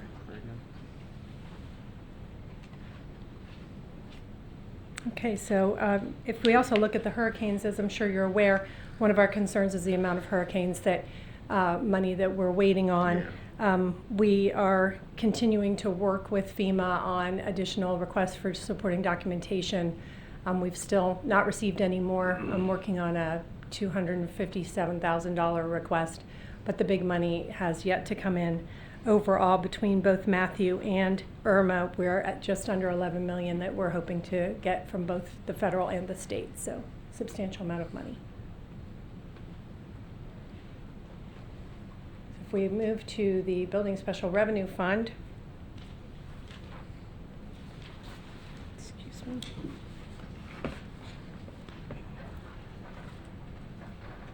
You can see here that our revenues, if you look both at the top, this $885 here, and you also add in this $13,000 here, that comes to $898,982. It's 48% of the budget. And the operating revenue percentage here has 71%, and again that compares to only 50% of the year, so the revenue side of the house is very good. On the expenditure side, we are at 34%. If we take a look at right in here, the 630 right there is 34% of the budget, $63,000 more than this time last year. And so if you look at the very bottom line, we're at $268,036. It's more than 17 but less than 18. I mean, more than 16 but less than 17, excuse me. You recall last year we had that large apartment complex that came in. So here we're looking at the water sewer fund. We've had 24 cycles passed so far this year. We're very close. Our revenue of $11,458,330 is very close to where it was last year, only $78,987 more, or 0.7%. If we want to look at the operating expenditure line, of course, right in here, we see that we actually have a 644, 602.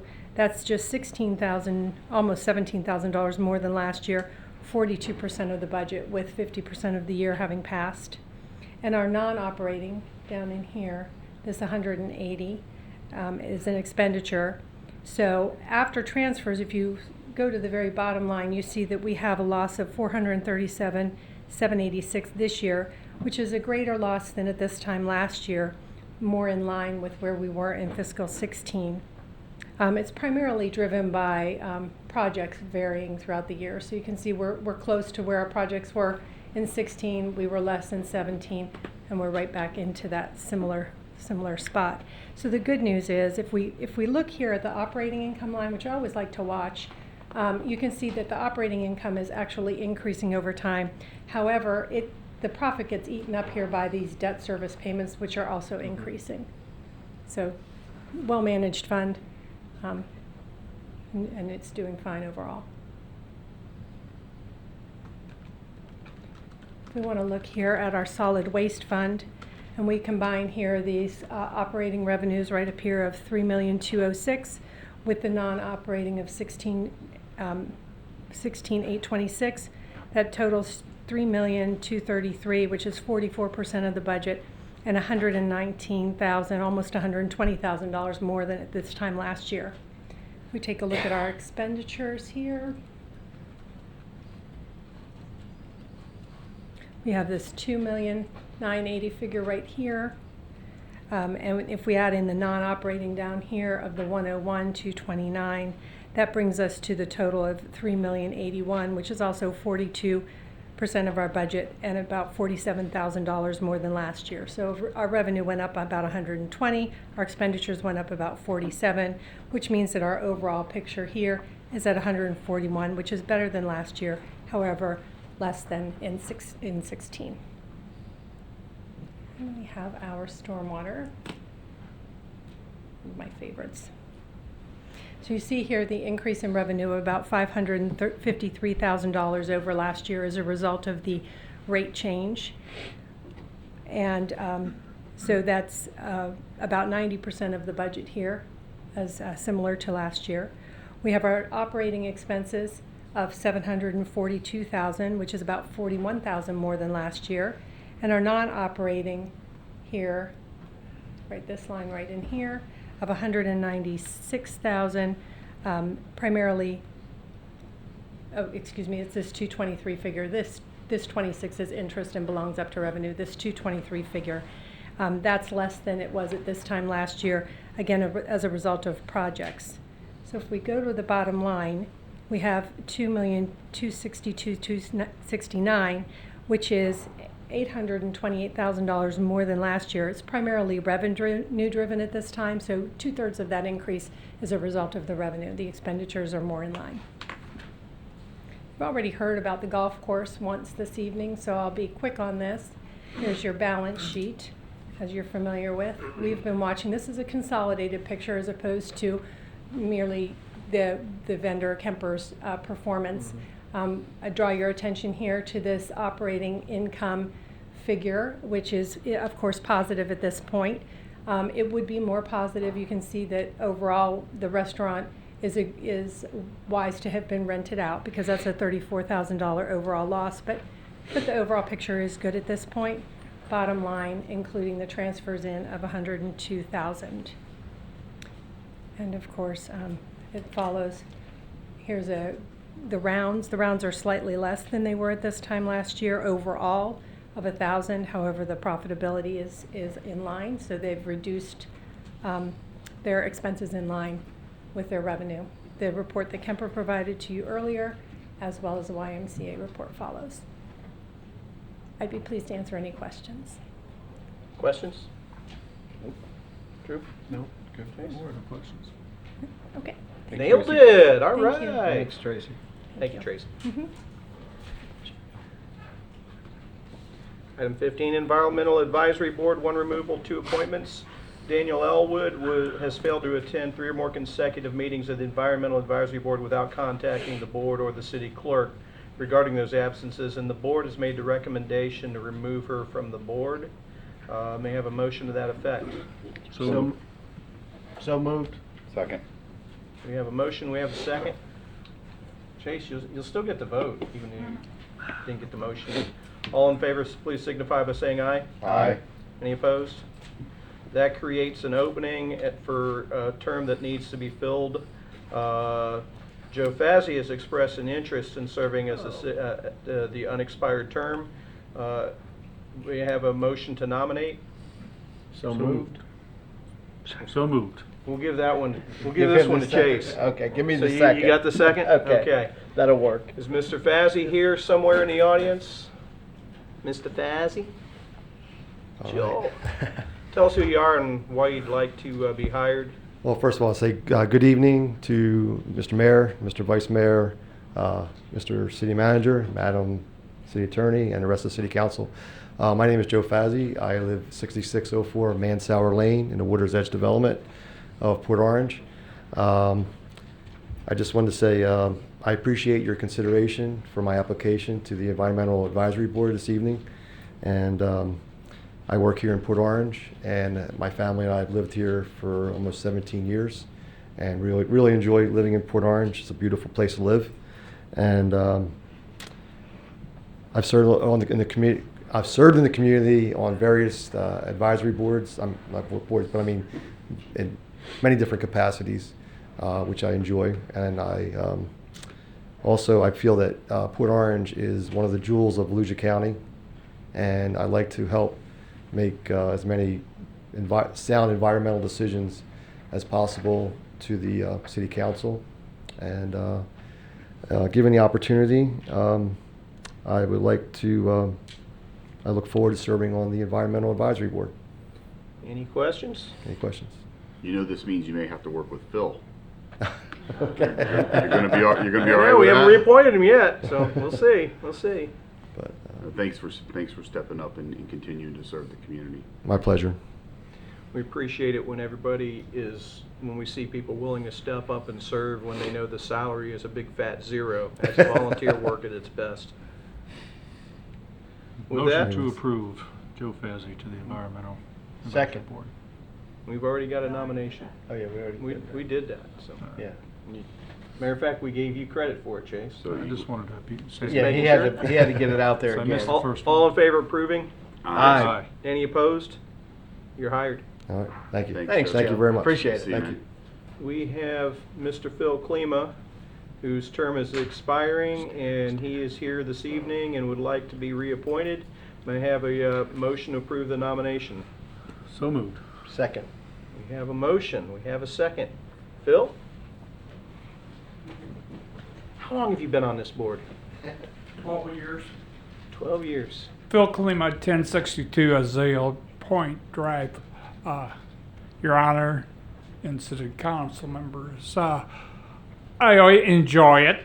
Plus, I get to shoot questions at Jake over there, who attends our board meetings pretty regularly. Yeah. And so I get a chance to educate myself. But I've been a civil engineer before there were even a category of environmental engineers. And so my mentors are probably the people that wrote the textbooks on civil engineering and environmental engineering. And I still attend all the ASC meetings in Orlando for the East Central Florida construction, environmental water resources, geology, transportation, and I learned quite a bit. Still doing it even though I'm past 70. So I thank you if you'll appoint me. The pay has been so good for you so far. Oh. Yeah. Any questions for Mr. Klima? I don't. I appreciate the dedication. You've been doing it 12 years, and so that's, you're to be commended for that. And of course, obviously with your background, I'd consider you somewhat of an expert, so that's a good thing. No doubt about it. Well, in my former life, I was a principal engineer for Metropolitan St. Louis Third District, so I had 102 municipalities with meetings that we had to cover. And so tonight it's just like a vacation. There you go. Thank you. Appreciate it. Thanks, Phil. One thing I will say about Phil, I served on that board way back in the day before I was on council. And the questions that he would ask, because of the expertise he brings, other people would even think of asking. So that's a terrific, terrific resource. With that, we have a nomination on the floor to reappoint. All in favor, please signify by saying aye. Aye. Aye. Any opposed? Motion carries. Phil, I sure hope you like the pay because you get to keep it. Appreciate. Keep an eye on the new guy, Phil. Appreciate it. Watch him. Item 17 was a tabled item on April 17th, 2018. Contract discussions for charter officers. May I have a motion? Charter Review Board. Oh, yeah. Well, boy, I was on a roll too. Item 6, I see I did a big circle that cut it off there. Charter Review Board appointments. Mr. Newton White and Mr. Willie Scales. We have 2 openings, and both of them currently serve and want to be reappointed. And there are no other nomination or no other applicants. May I have a nomination to reappoint both of those individuals? So moved. Second. We have a motion. I'm going to give it to the Vice Mayor, and out of sympathy, I'm going to give the second to Mr. Councilman Tramont over I here. don't need your sympathy. Good thing you don't. With that, any comments? No, I think it's great that they're both willing to continue. Absolutely. I think they're both have served and are qualified. For sure. With that, They're not here. I was about to call the roll. No need. All in favor of reappointing these 2 individuals signify by saying aye. Aye. Any opposed? Well, they are rehired as well. And Robin has kept me straight. Which now leads me to the contract discussions for charter officers, which was tabled on April 17th, 2018. May I have a motion to bring that off the table for discussion? So moved. Second. We have a motion and a second. All in favor signify by saying aye. Aye. The item is now off the table and is able to be discussed. Let's start with the city attorney. And I think did everybody get the backup material on that? Yep. What's your Mayor, pleasure? Mayor and council members, you've got the background data that was requested. I'm seeking your favorable consideration tonight for the adjustment to my salary and or retirement benefits as you have budgeted.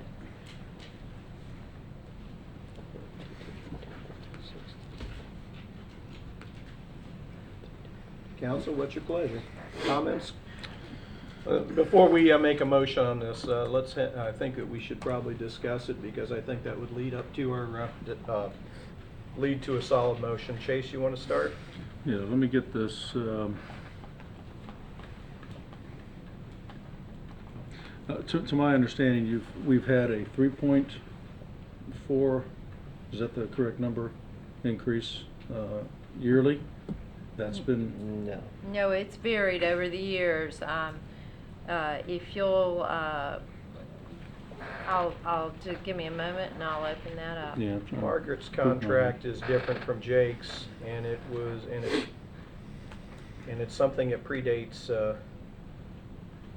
Chase, there's all about a of 4 or us. 5 year history in the backup material, and it shows the exact Yeah, I'm trying to raises. bring it back up. I'm trying to. Because I was under the impression last time we spoke in the beginning that she hasn't received anything over the last several years. Not anything from council. I'm sorry? Not anything from council. Right, not just from this- council. just There this has standard. been a parallel movement as it has related to other employees. And that's what I'm referring to. Page 294. You've gotten what other employees have received yearly. Right. The general employees. They're reflecting a 3% last October 1. Right.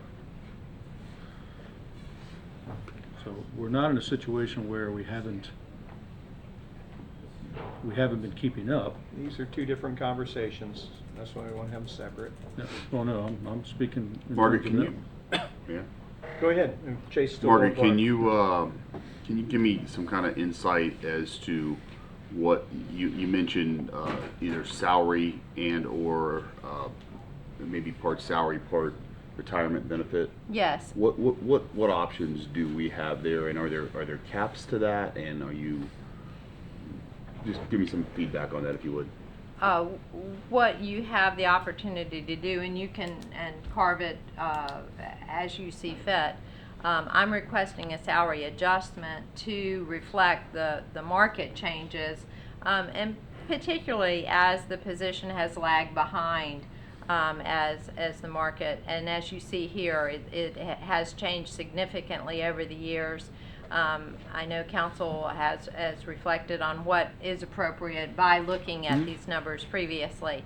Also, because I'd like to enhance my component of retirement benefits, if you would like to put, say, half in a salary adjustment, I think it is appropriate that you could make all that has been budgeted as a salary adjustment, and you would not be exceeding the time and grade that has been those kind of adjustments that has been provided to other staff members.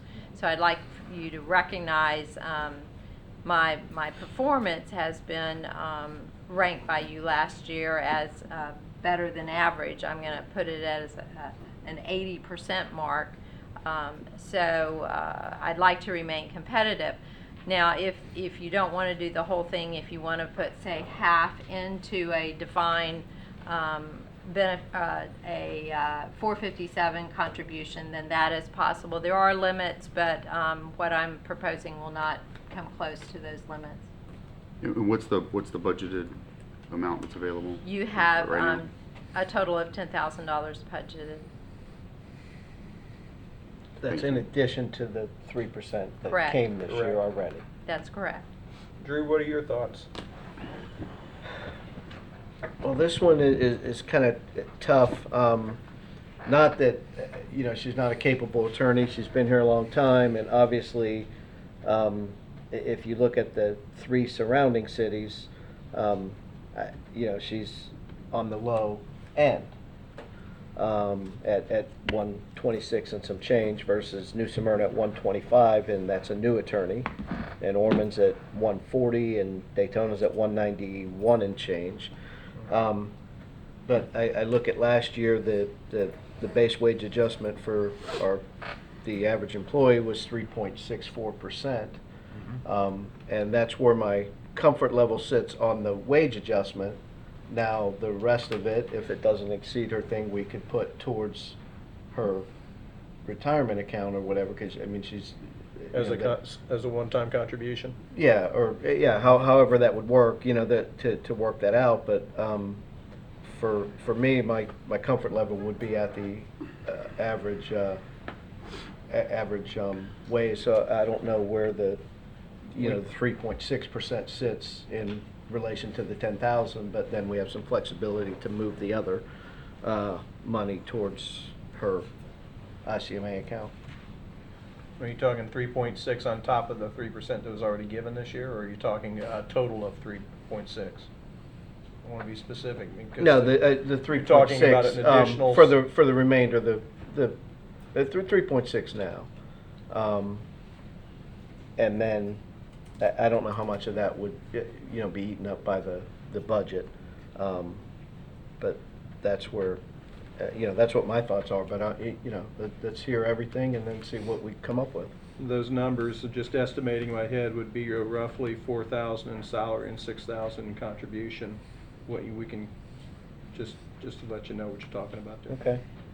Talking about what you're talking about. Margaret, when was the last time there was a classification increase for the position itself?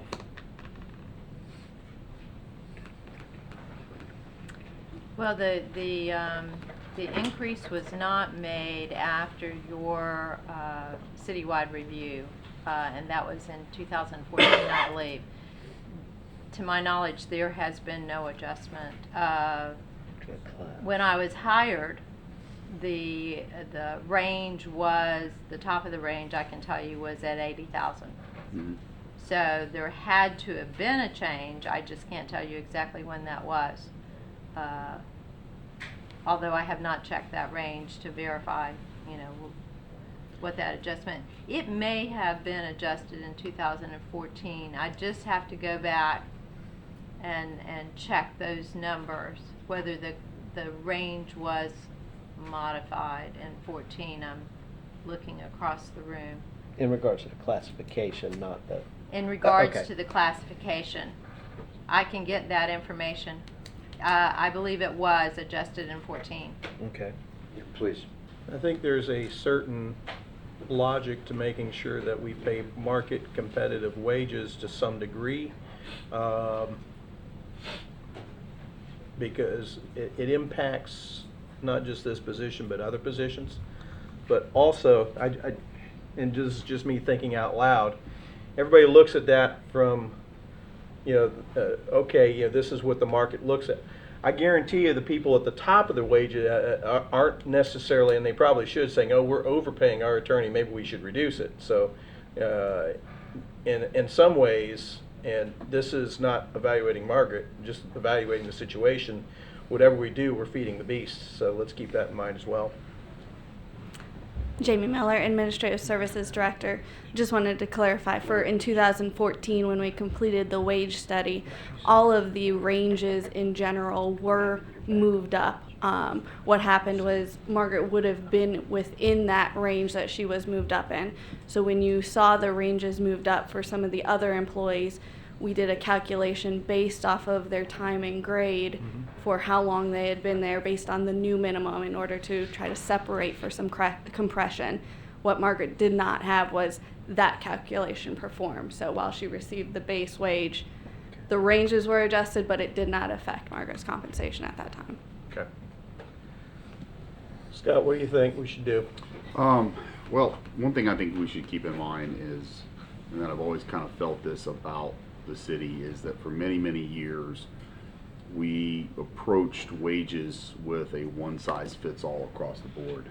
And to me, that's just really ineffective, and I think it's been the root cause of why we have found ourselves in a lot of situations when you look competitively around the region and the area that we're trying to pull from out of a talent pool. It's just unrealistic. You know, I mean, you've got different job classifications and skill sets for reasons, and those need to be evaluated in such a manner. And I get that there's times where that's the best that, you know, the municipality can do, and I understand that. But then sooner or later, you've got to make up for falling out of those competitive ranges. I just don't see. I just don't see the reasoning behind not trying to do that now. So we definitely need to take a step forward with that. There's no question about that. And there is some room in the budget to do that. Yeah. You know, I'm very inclined to match where Ormond is. I think that's very, very reasonable. We're a bigger city. Both are providing a very, very similar skill set and product and workload, although ours may be a little greater. But to me, that looks like a range where we need to be targeting. I know we can't completely get there with this budget amount, and I'm okay with that, but I think that's where we should be working towards doing that. And so that would be my encouragement tonight, is to take the step that we have within the budget to get us close to that. In terms of, you know, Margaret's interest in perhaps splitting some salary and also putting the balance in, you know, her retirement savings, I'm not opposed to that. I mean, I think she has certainly earned that request and in a position to be able to make that request, and I really don't see a reason why we shouldn't honor if that's how she wants to split that compensation up. I don't see that there's a reason why we wouldn't honor that request. Chase, what do you want to do? Yeah, no, that's about where I'm at. I certainly don't want to go out of what's budgeted, but certainly what we have in place, what we have budgeted for, I appreciate the 3.6 that was that was referred to, and anything left over into the retirement, into the benefit package.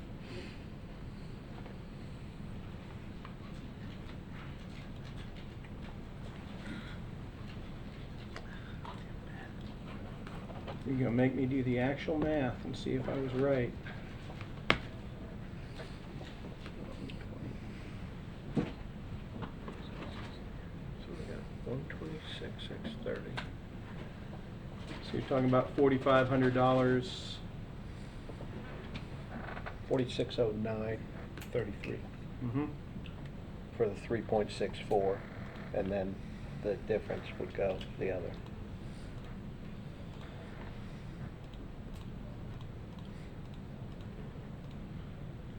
So Drew, you want to put that in the form of a motion where you're a $4,609 raise? That'd be And equivalent a to $5,391 contribution. Is that what you want to put in the form of a motion, Drew? Or anybody? I mean, hold on, let me do some I simple will. math. Double checking the numbers, Yeah. but Give me the we'll do numbers it any again, way you Mayor. want. Give me the numbers you came up with there again. Here's your- 5391 was the contribution, and 4609. I took Margaret. out the pennies. Margaret, does that go into a particular plan? Is that an ICMA? 457. 457. ICMA, sponsored plan.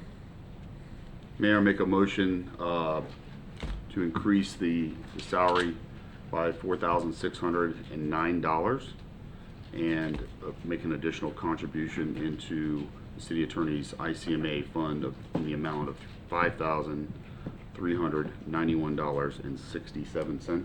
And that's the 457 plan. 457 plan, yeah. And that's your, And that's the amount budgeted for this year, so it's already in there, so we don't have to make any adjustments, correct? That's correct. That's Okay. correct. do I have a second? I'll second it. Other discussion? I'm a little nervous whenever we start messing with salary ranges outside of what we're doing for everybody else, but these two people up here work for us, and we're also sending a message of the importance of their work. I also think that you have to value that work too, because there are certain dollars that are attached to the work that they do and what they save us. You know, a grants manager is easy, because when you pay a grant manager X amount of dollars and they bring in that much more, you want to make sure that they're bringing in at least 10 times what you pay them. That's an easy one. In this case, it's a little bit harder to measure, but Oh, I don't think so. I say if we pay her and she keeps money here that doesn't have to leave, that's a good deal too. it's a little. I'm saying it's a little Yeah. harder to measure that, but No, yeah, I get that's it. the expectation. Yeah, I understand. That's part I of the agree. job. I agree. Almost 18 years of service, just shy of 18 years. We have a motion on the floor in a second. Call the roll. Councilman Tramont. Yes. Councilman Bastian. Yes. Vice Mayor Stiltner. Yes. Mayor Burnett. No. 3-1. Thank you. You're supposed to be smiling. Thank you. Okay, there you go. Okay, that's the first half of it. Now the second half of it is the city manager. And keep in mind, his contract is very different. And this Yes. one was actually created while we were all here, so that Mayor Green did not put into the contract negotiations anything that is automatic to him. Anything that we do is solely up to us. Comments, questions? Start with this end, Drew. Well, I'm happy with his performance and the amount of work and the things that he gets done, but I think I think we should be talking about a salary adjustment for next year, because if I'm not mistaken, there's zero budgeted this fiscal year. And so I think we should be working on something for October 1, unless I'm missing the boat here. You're correct. You are Okay, correct. Okay, so, It's up to us. I'll hear everybody's thing, but I don't want to have to make an adjustment So we can somewhere do it else and or make take it from effective. somewhere else to make his. So you're talking about doing to- something and making it effective for October 1st. for October for the next fiscal year. I just don't have a level of comfort of doing something that isn't budgeted. So It- don't it's plan just- so you're saying don't plan the big vacation anytime soon? That's my thoughts, but I mean, you know, there's 4 people up here tonight, so. That's a valid point. Yeah. Scott? Jake, do you also have a 457? I do. With the city? 401K and a 457. Okay. And do we contribute to both? Or is it- Yes, 10. Just the 401, sorry. Then that's 10? 10%? Jamie, That's correct. it's in my contract. Oh, I think 12, it's okay. 12 and a half. Okay, sorry, okay, so 12. Chase?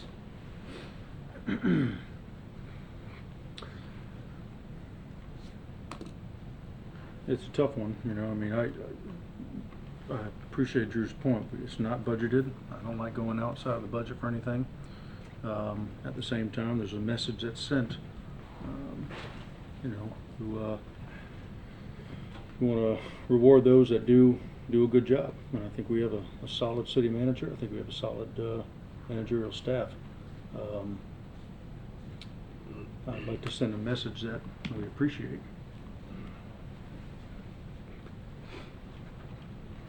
But it's a tough call on that with those 2 aspects.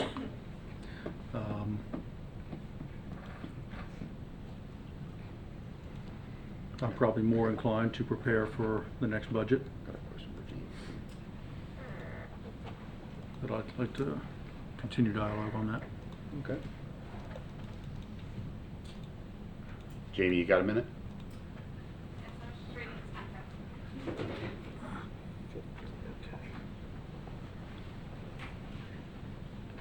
And I apologize if I'm putting you on the spot, so feel free to decline if you're not confident in the answer for now. But Sure. so in the actually agenda item, it notes the average base wage adjustments of 3.64 for 2018. Do we already, since all the contracts are multiple years, do we know what that average adjustment is for 2019 as well? I do not have what the average adjustment will be in 2019. It's estimated to be around a 3%. Okay. Good And enough. just- Good enough for now. Just to revise, I misspoke. His contract does call for 10% to the, I see him at 12.5. Okay, 10. Okay. Thank you. Well, obviously I can't make a motion, but I will certainly give you my input. For 2.5 years, he's done the work and not seen an increase, and he's not asked for one, but I certainly believe that he deserves one. And even if you want to wait till October 1st to put it in, I think it should be significant. And when I say significant, I don't want to break the bank. We're still going to have to make it work within a budget. But I don't think 5% is too much. Just my thoughts. I know we He already does not have a COLA in his contract, just remember that. I know we've already done it before, but I wouldn't mind tabling it again to get a little bit more time to look at some numbers. What numbers? What numbers The do you want to numbers are look there. at? The numbers are here. 293. What numbers do you need? I mean, if you want to table it, great, but I need to know what numbers you need. More so for consideration. Because if we're going to consider for the next budget, that's what I'll get the number for you. What number do you need? It's not a really specific number in the sense that I'm taking all numbers into consideration when I'm looking toward the next budget. Well, 5% is $7,000. Would be a $7,000 $7,000 adjustment. And then the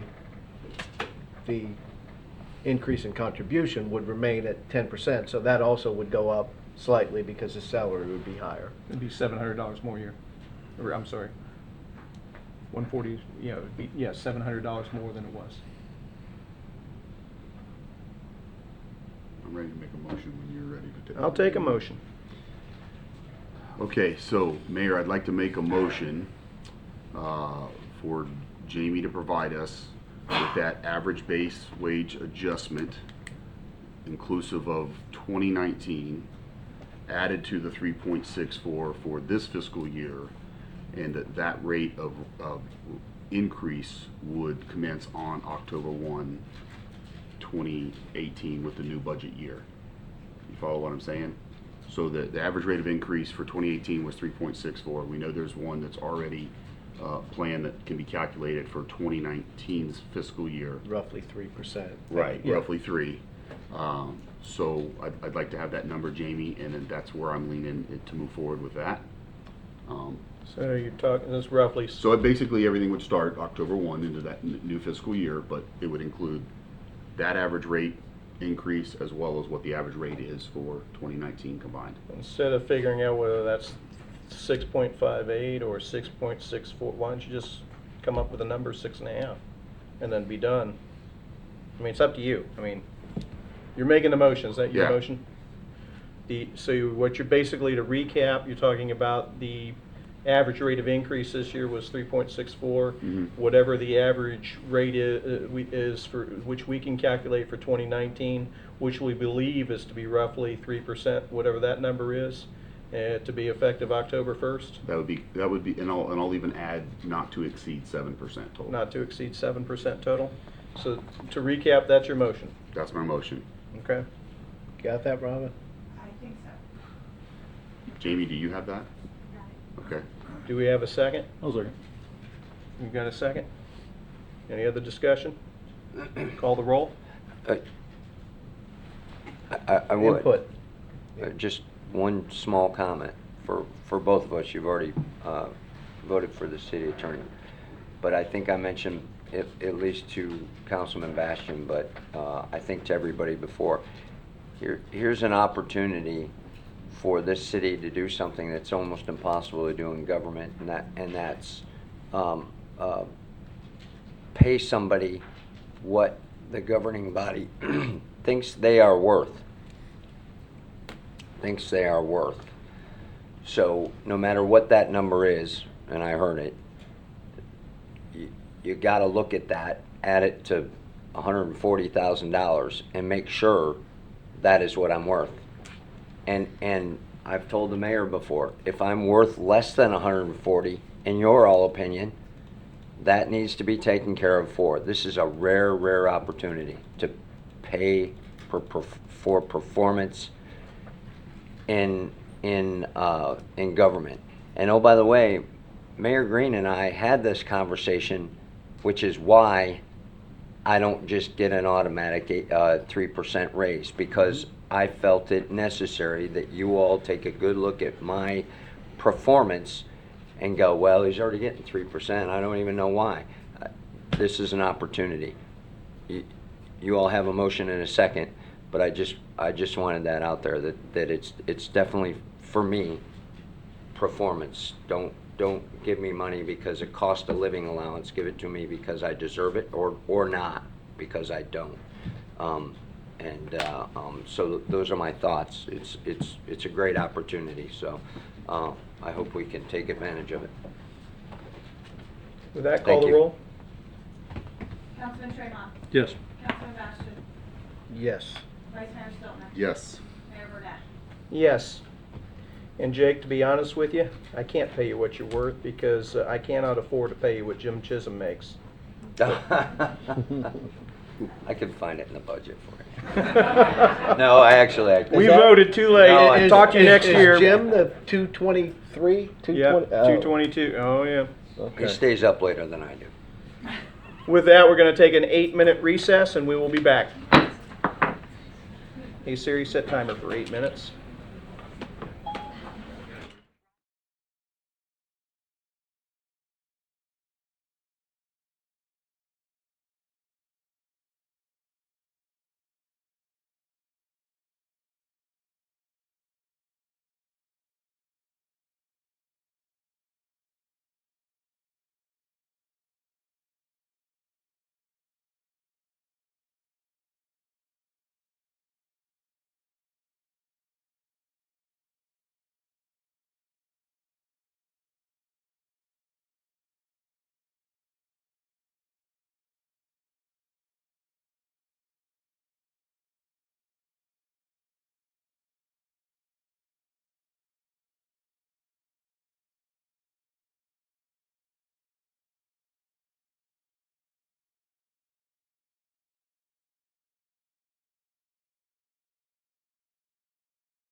Which brings us to item 18, second reading of ordinance number 2018-5, which is an ordinance of the City of Port Orange, Volusia County, Florida, amending the Land Development Code, amending Chapter 17, Section 29, increase the percentage of planned community agricultural workplace district allowed to be developed as multifamily, to amend the rear buffer requirement to include language that if a landscape buffer provided is 50 foot wide or greater than a berm, an opaque fence is not required, and to reduce the minimum living area requirement for multi-family dwelling, providing for repeal of conflicting ordinances, providing for codification, providing for severability, and providing for an effective date. Motion to approve all that. Ordinance number 2018-5. Is that a second? That's a second. Second reading, comments, council? Second. We have a motion to second. Anyone else like to speak to this? Not, call the roll. Councilman Tramont. Yes. Councilman Bastian. Yes. Vice Mayor Stiltner. Yes. Mayor Burnett. Yes, 4-0.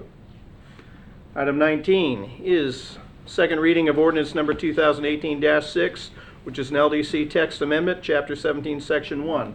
An ordinance of the City of Port Orange, Volusia County, Florida, amending the Land Development Code, amending Chapter 17, Section 1 to codify the city's policy for interim agriculture uses on properties rezoned to a non-agricultural zoning district for future development, providing for repeal of conflicting ordinances, providing for codification, providing for severability, and providing for an effective date. Move to approve ordinance 2018-6. We have a motion. Second. We have a second. Council comments? No, it's second reading. We hashed it out pretty good Okay. last week. Yes, we did. Anybody else like to speak to this? If not, call the roll. Councilman Tramont. No. Councilman Bastian. Yes. Vice Mayor Stiltner. Yes. Mayor Burnett. Yes, 3-1. Which brings us to item 20, second reading of ordinance -2817, which is the First Amendment to the restated First Amendment Master Development Agreement with Nova Depot Plan, Commercial Development, and Conceptual Plan. Which, okay, calling that up. Here, come on. Here's the ordinance. Ordinance number 2018-7 is an ordinance of the City of Port Orange, Volusia County, Florida, approving the First Amendment to restated First Amendment to the Master Development Agreement, Nova Depot Plan, Commercial Development, and Conceptual Development Plan, providing for repeal of conflicting ordinances, providing severability, and providing for an effective date. Move to approve ordinance 2018-7. Second. We have a motion and a second. Council, comments? Nope. Anyone else like to speak to this? Call the roll. Councilman Tramont. Yes. Councilman Bastian. Yes. Vice Mayor Stiltner. Yes. Mayor Burnett. Yes, 4-0. Brings us to item 21, second reading of ordinance number 2018-9, local communication services tax. Give me just a second as I'm sure I've called up the right one. An ordinance of the City of Port Orange, Florida, Volusia County, Florida, amending Chapter 66, relating to taxation by repealing and replacing Section 66-2, relating to public service tax on telecommunications, providing for repeal of conflicting ordinances, providing for severability, and providing for an effective date. Move to approve ordinance 2018-9. Second. We have a motion and a second. Council, comments? There being none, anybody else like to speak to this? Being none, call the roll. Councilman Tramont. Yes. Councilman Bastian. Yes. Vice Mayor Stiltner. Yes. Mayor Burnett. Yes, 4-0.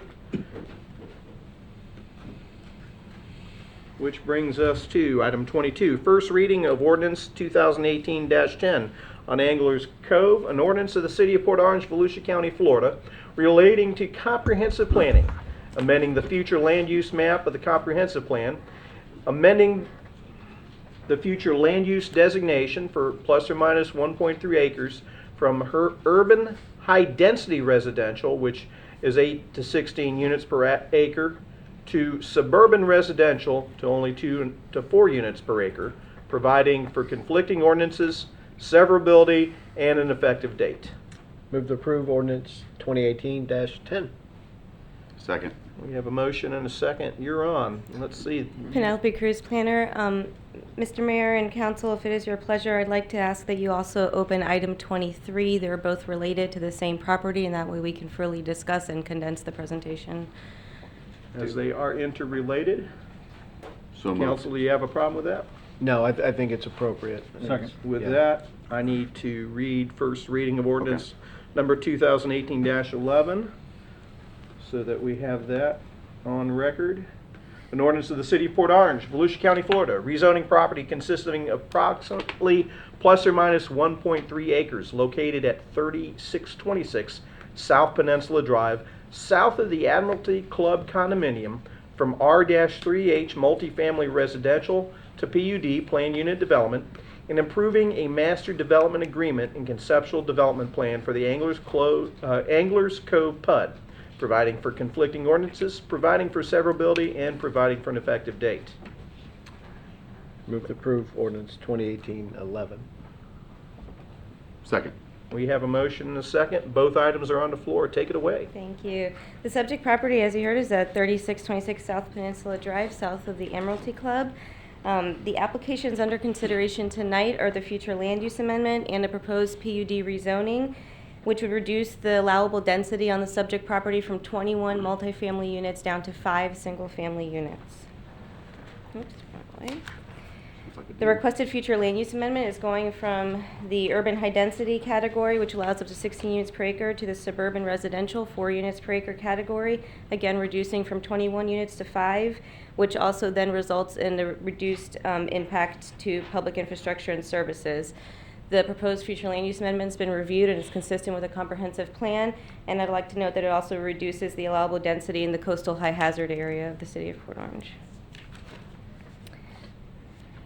The next item is the PUD rezoning. They're asking to rezone the property from R3H multifamily residential to PUD and approve the master development agreement and conceptual development plan for the Anglers Cove PUD, which will provide the regulatory framework for the development of the property as 5 single-family homes. You can see the layout of the proposed concept plan here. The subdivision plat, should this be approved tonight, will come forward most likely in your last meeting in June or the meeting in July, so you'll see the subdivision at that point. The proposed concept plan here for this 5-lot subdivision is generally consistent with the city's standard R7 single-family zoning districts as it regards to design, setbacks, lot requirements. It'll be accessed off of South Peninsula Drive here with a gated entrance. The PUD process allows for the consideration of policy issues, any kind of deviations from the land development code. The applicant is requesting 3 deviations from the land development code. The first one is to allow 40% private open space on individual lots rather than a separate tract in the subdivision, to allow for a 6-foot wide pedestrian path on one side of the street rather than the minimum 4-foot wide on either side, and for the building height of 45 feet.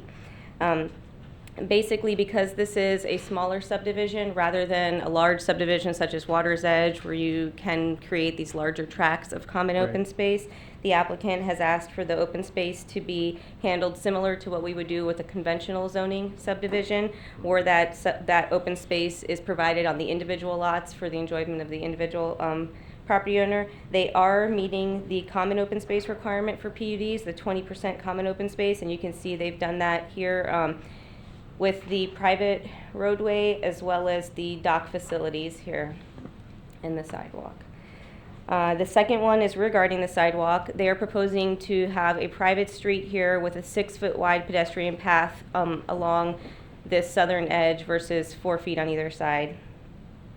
And the third one is the building height. So the Land Development Code has a building height established for PUDs. It's set at 35 feet, but it does have a notation in the Land Development Code that modifications to this building height can be considered as part of the PUD rezoning process in order to achieve a greater public benefit. The applicant's requesting the 45-foot maximum building height to accommodate 3-story custom home designs. And he's noted that the current zoning on the property, the R3H multifamily, has a maximum building height of 45 feet, so the current condition of what's allowed on the site would not change. And it's also consistent with what's in the area as well. The Admiralty Club is 60 feet. The applicant has stated that the public benefit of allowing this height is the reduction from 21 multifamily units down to the 5 single-family units, and the reduction in the density in the coastal high hazard area, and allowing for the custom home designs, which allowed for architectural appealing designs that will provide for higher property values.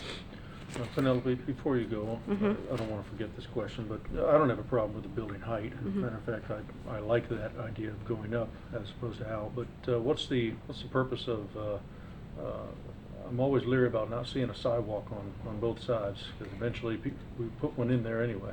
Well, since it's only 5 feet, I mean five lots, sorry, it's only going to be for their use. It's a gated subdivision. It's only for the use of these residents, and it would be for their access down to their boat facilities. So There are only homes on one side of the they'd like to street. have a wider one on one side versus taking up the land for two on Okay. either side. Yeah.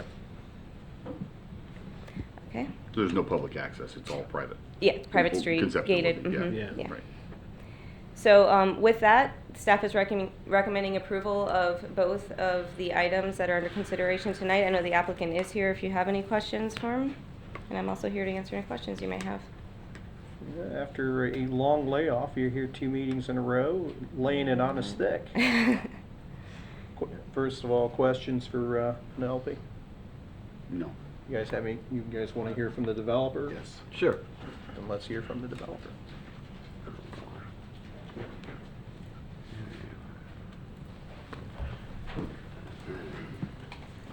Good afternoon. My name is Brad Balknick. I'm the engineer of record for the project for Newkirk Engineering, 747 Hope Street, Ormond Beach, Florida. The applicant is actually sick, so I told him to stay home. Good call. Good call. Thank you. Well done. But the staff definitely did a great job helping presenting this to you guys. If there's any questions that I can answer, I'd be more than happy to do it. Questions? I said the one. Not so much a question, just more of a comment that, you know, when we look at things and we consider these things, you know, it's a small piece of property. 1.3 acres isn't that large, and you're looking at a potentially of 21 units multifamily that would go on there. And so that, again, this is something where we can have a vote and a voice to minimize the impact to the area. And I think it's, you know, it's going to be a good fit. It's going to be a nice place for them with minimal Less impact density. on everything, Yeah. because you're only putting, you know, roughly 10 people in there, you know, give or take. You know, car trips are going to be minimal because there's only 5 homes. So I think it's a win-win for that area. Nice project, less density, all at the same time. Yeah. Doesn't always happen. Yeah, and the height, I mean, the building next to it is, what, 7 floors? Mhm. So, I mean, this is going to be nowhere near that. So, I guess a 3-story, you can have a drive-in garage and two living areas above it. That's correct. Okay. Perfect. Anything we can do to enhance the value of living in the River District of Port Orange. Yeah. So concept of the private community there is that even though all the homes don't necessarily have property bordering the riverfront portion is kind of common property for the 5 homes total? Yes, that's correct. There's a let's say 10 feet. There's a 10-foot track day that slivers down across the seawall that provides that access for all those that are in the facility. And then, so is the idea 1 slip per home? Yes. To have a place for, okay. Yes. Questions, comments? I think we're done with it. All right, thank you. Anyone else like to speak to this? Back to us, any other comments? There being none, call the roll. I'm sorry, hold on, we've got 2 on the floor. I'm asking the roll to be called for ordinance number 2018-10. The first one. Councilman Tramont. Yes. Councilman Bastian. Yes. Vice Mayor Stiltner. Yes. Mayor Burnette. Yes, 4-0. Now I'm going to ask for the roll to be called for ordinance 2018-11. Councilman Tramont. Yes. Councilman Bastian. Yes. Vice Mayor Stiltner. Yes. Mayor Burnette. Yes, 4-0 on both. Thank you. Item 24, event waiver request for food truck wars. Jake, who's speaking to this? Susan. Hey, we haven't seen her in a long time The applicant's either. not here? Good evening, Susan Val, Parks and Recreation Director. What you have before you tonight is a request for a waiver for the event for Food Truck Wars, which will take place in May at Riverwalk Park. The waiver request is for $595 plus tax and rentals, and $1,360 in staffing costs. The fee matrix yielded a 100% payment and a 0% fee waiver. Miss Ott, who is the event planner for Food Truck Wars, is here to answer any questions you may have. What was the staff recommendation again? Based on our matrix? It's for you to provide us direction, correct? Okay.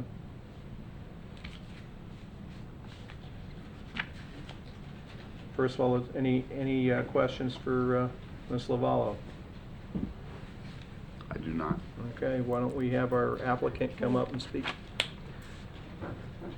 A chance to talk us into it, talk us out of it. Tell us who you are and why you're here. Liz Ott's Food Truck Crazy. Stephanie Bayer, Food Truck Crazy. So we've done this event in many different cities, Food Truck Wars, and it's been very successful in bringing young families to small communities. And so what we hope to do is on May 26th is to do the same here at Riverwalk. And I know that Riverwalk is fairly new, so, and I know that there has been some discussion on the, how, you know, what events you all would be sponsoring or participating in financially. And we're hoping that, you know, that you will see the benefit in participating with us and hopefully being a partner with us. Recently, the most recent city that we worked with, Daytona Beach, was very excited about having the event there. We brought about 10,000 people downtown to an area that they normally don't have any young families in, so it was really great. I understand that Riverwalk's a different dynamic, but all the same, I believe that, you know, us bringing this event to the community would be a benefit. Whether we waive the fee or not, we certainly want you to be very, very successful. So before we do anything and open up questions on you and unload, do me a favor, tell me so that everybody on TV and watching at home and listening in the audience right now, when is the event and where is the event? It's May 26th, 12 to 7 at the Riverwalk. That's Saturday, May 26th from noon to 7. Yes. That's Memorial Day weekend. Yes. So there'll be a lot of people who want to go out and enjoy the outdoors. Absolutely. And there's no better place to do that than the River District at Riverwalk Park. Yes. Where you will be. And how many food trucks do you expect to have on hand? 40 food trucks. 40 food trucks. From all Drew, over the Drew, are you state. excited? Yeah. That's lunch and dinner, man. Of course. If they I could go only down for have lunch bowling. and then go home and take a nap and go back at dinner time, you know? There's 40 food trucks, there's live music, there's a kids area, so it'll be a nice family outing. And a beer garden for the adult children. The adult children. Have 40 been invited or do you have 40 confirmed? I have about 25 confirmed now, but there'll Okay. be 40. We've done this a few times. Okay. Yeah. Okay. Been there, done that. Yes. Okay. As long as we can fit 40. Would Pie 95 out of Jacksonville be one of them? I'm sorry? Pie 95, you ever heard of Pie 95 food truck? No, that It's one a I pizza don't. truck with an oven on the back. And We have they were one. up in Jacksonville for my daughter's graduation and the pizza was fantastic. We're into the questioning Yeah. stage of this now, So- obviously. We So have if you- one in Orlando called 900 Degrees that has the open oven on the Yeah, side. It's yeah. really fantastic. So Get- we're hoping to drag him up here, or down. Are we down or up? Get Pie, Over. get Pie 95. They're phenomenal. I'll work on it. We'll look 'em up. Vice Mayor? First of all, I'm excited about the event. I will definitely be attending the event. It sounds like something pretty cool to see. I'm a food truck fan, but I do have to tell you that I've already had one person in particular, a local restaurant owner, who reminded me that when we have these events and everybody goes to the food trucks, that means they don't partake in their restaurants locally in the community. So there's a little give and take there, and so just kind of keep that in mind. I think it's great. It'll be a great event, and I'm sure I get the popularity of the food truck thing. It's cool. I like it. I enjoy it, and my wife and I try to go to quite a few of these now, and so we enjoy it. I look forward to seeing this one, and hopefully it's a really good success. That being said, I do have some concerns about waiving the fees. I know we have been battling this for a couple of years, and I'm trying to really move towards, as best as possible and as often as possible, supporting the matrix process that our staff put together and trying to do these things. So that's just where I'm at right now. You can always ask. We can always say yes. We That's might right. say no. That's right. And I appreciate them coming tonight for that. I'd like to add one really quickly that Port Orange Community Trust is partnering with us. So there is some donation going back to the city via Port Orange Community Trust. Thank you. Chase? Also very happy you guys will be here. I got it on my calendar. I'll be there. Good. And I'll have all my kids out there, so we'll be eating a lot throughout the day. I don't think I can support a fee waiver. We worked some long hours to put together this matrix. I think it'd be irresponsible and hypocritical of us if we just neglected what the hard work our staff has put in. But I don't want that to be an indication that I don't support you. I'll certainly spread the word. And I'm very excited to have an event like this at Riverwalk. I think all of us really look forward to these types of events. And of the food trucks that were there for the November grand opening, I think every one of them sold out. And there weren't that many. It was a huge event, and there weren't that many there. So they all sold out. Yep. So, and I've to add my own comments. I mean, looking at the cost of everything, it's less than $50 a truck. Over 7 hours, it's less than $7 per truck per hour to operate. And honestly, taking a look at our fees, if there's an opportunity for staff to value engineer the staffing, I would ask that they do that. But be honest with you, having this park just coming online, I think it's going to be experience that will allow them to value engineer that, meaning whatever, if they have an opportunity this time, great, but I doubt it. They're trying to figure it out, and hopefully if there's something we can do with future events. But I kind of side with my counsel in this, that I appreciate you being here, and I want you to make all the money in the world. I want you all to be very successful, but I think we have to follow the matrix on this one that we put a lot of work into putting together. And with that, And here's something I'll pledge to you for sure, and I know these fellows up here will do the same. We're all a bit of a social media junkies. We will definitely promote this event for you guys. We want to see it happen. We want to see it Personally, successful. yes. So trust me, Okay. you will more than make back those fees Can you and send us a us link? doing that, and Yeah. we'll promote. Hit my email Yeah. and send me a link. Send us all the stuff you want, and any kind of social media stuff that we can share and promote. And We'll help this you. is what these are some of the things our community's been waiting for a long time. Okay. And so we will help you do that. And in hindsight, I think you guys will look back and say, yeah, that We're fee also was looking for a totally judge. worth it. Anyone who'd like to judge 40 You need a food judge? trucks? Right there. Drew's your man. You have meatballs? Drew's your I'll man. jump in. Hey. Is there a place online, a website you can provide, or something that people can go and Everything's share? under Food Truck Wars, but I will send it. Awesome. Yes.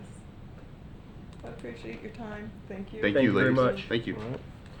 I don't think we need to take action because we're maintaining the status quo there. Is that correct, Jake? Yeah, You follow, don't- I can't go, We're gotta not follow the motioning to change matrix. anything, and Yeah. we're just maintaining a status quo. Right. Okay. Item 25, approval of extension of standard contract services with Yellowstone Southeast. Who's presenting to us on this one? Lynn Stevens. It's a Lynn Stevens sighting. We got everybody here tonight. Good evening, Mayor and Council. Lynn Stevens, Interim Public Works Director. We're here tonight to ask Council approval to renew the Yellowstone contract for one additional year. This contract, this service was to mow 63 rights-of-way around the city. The contract was bid. It was awarded to Yellowstone in 2016. It was a 2-year contract with the option to renew for 2 one-year terms. This would be the first request for renewal of this particular contract.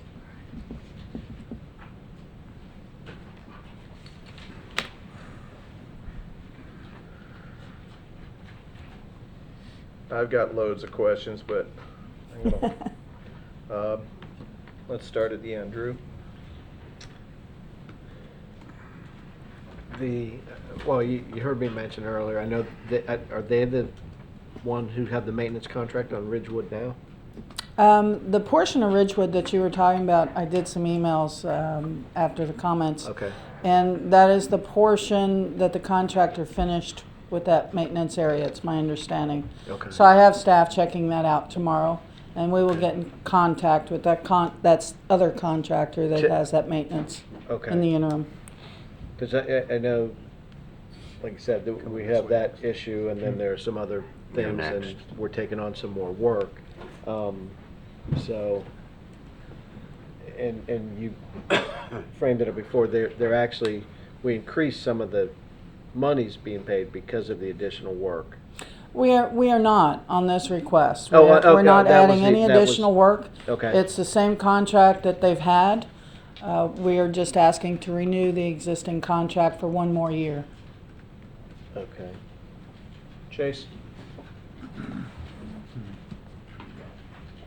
What's been your opinion of their service? Obviously, you're pleased with them?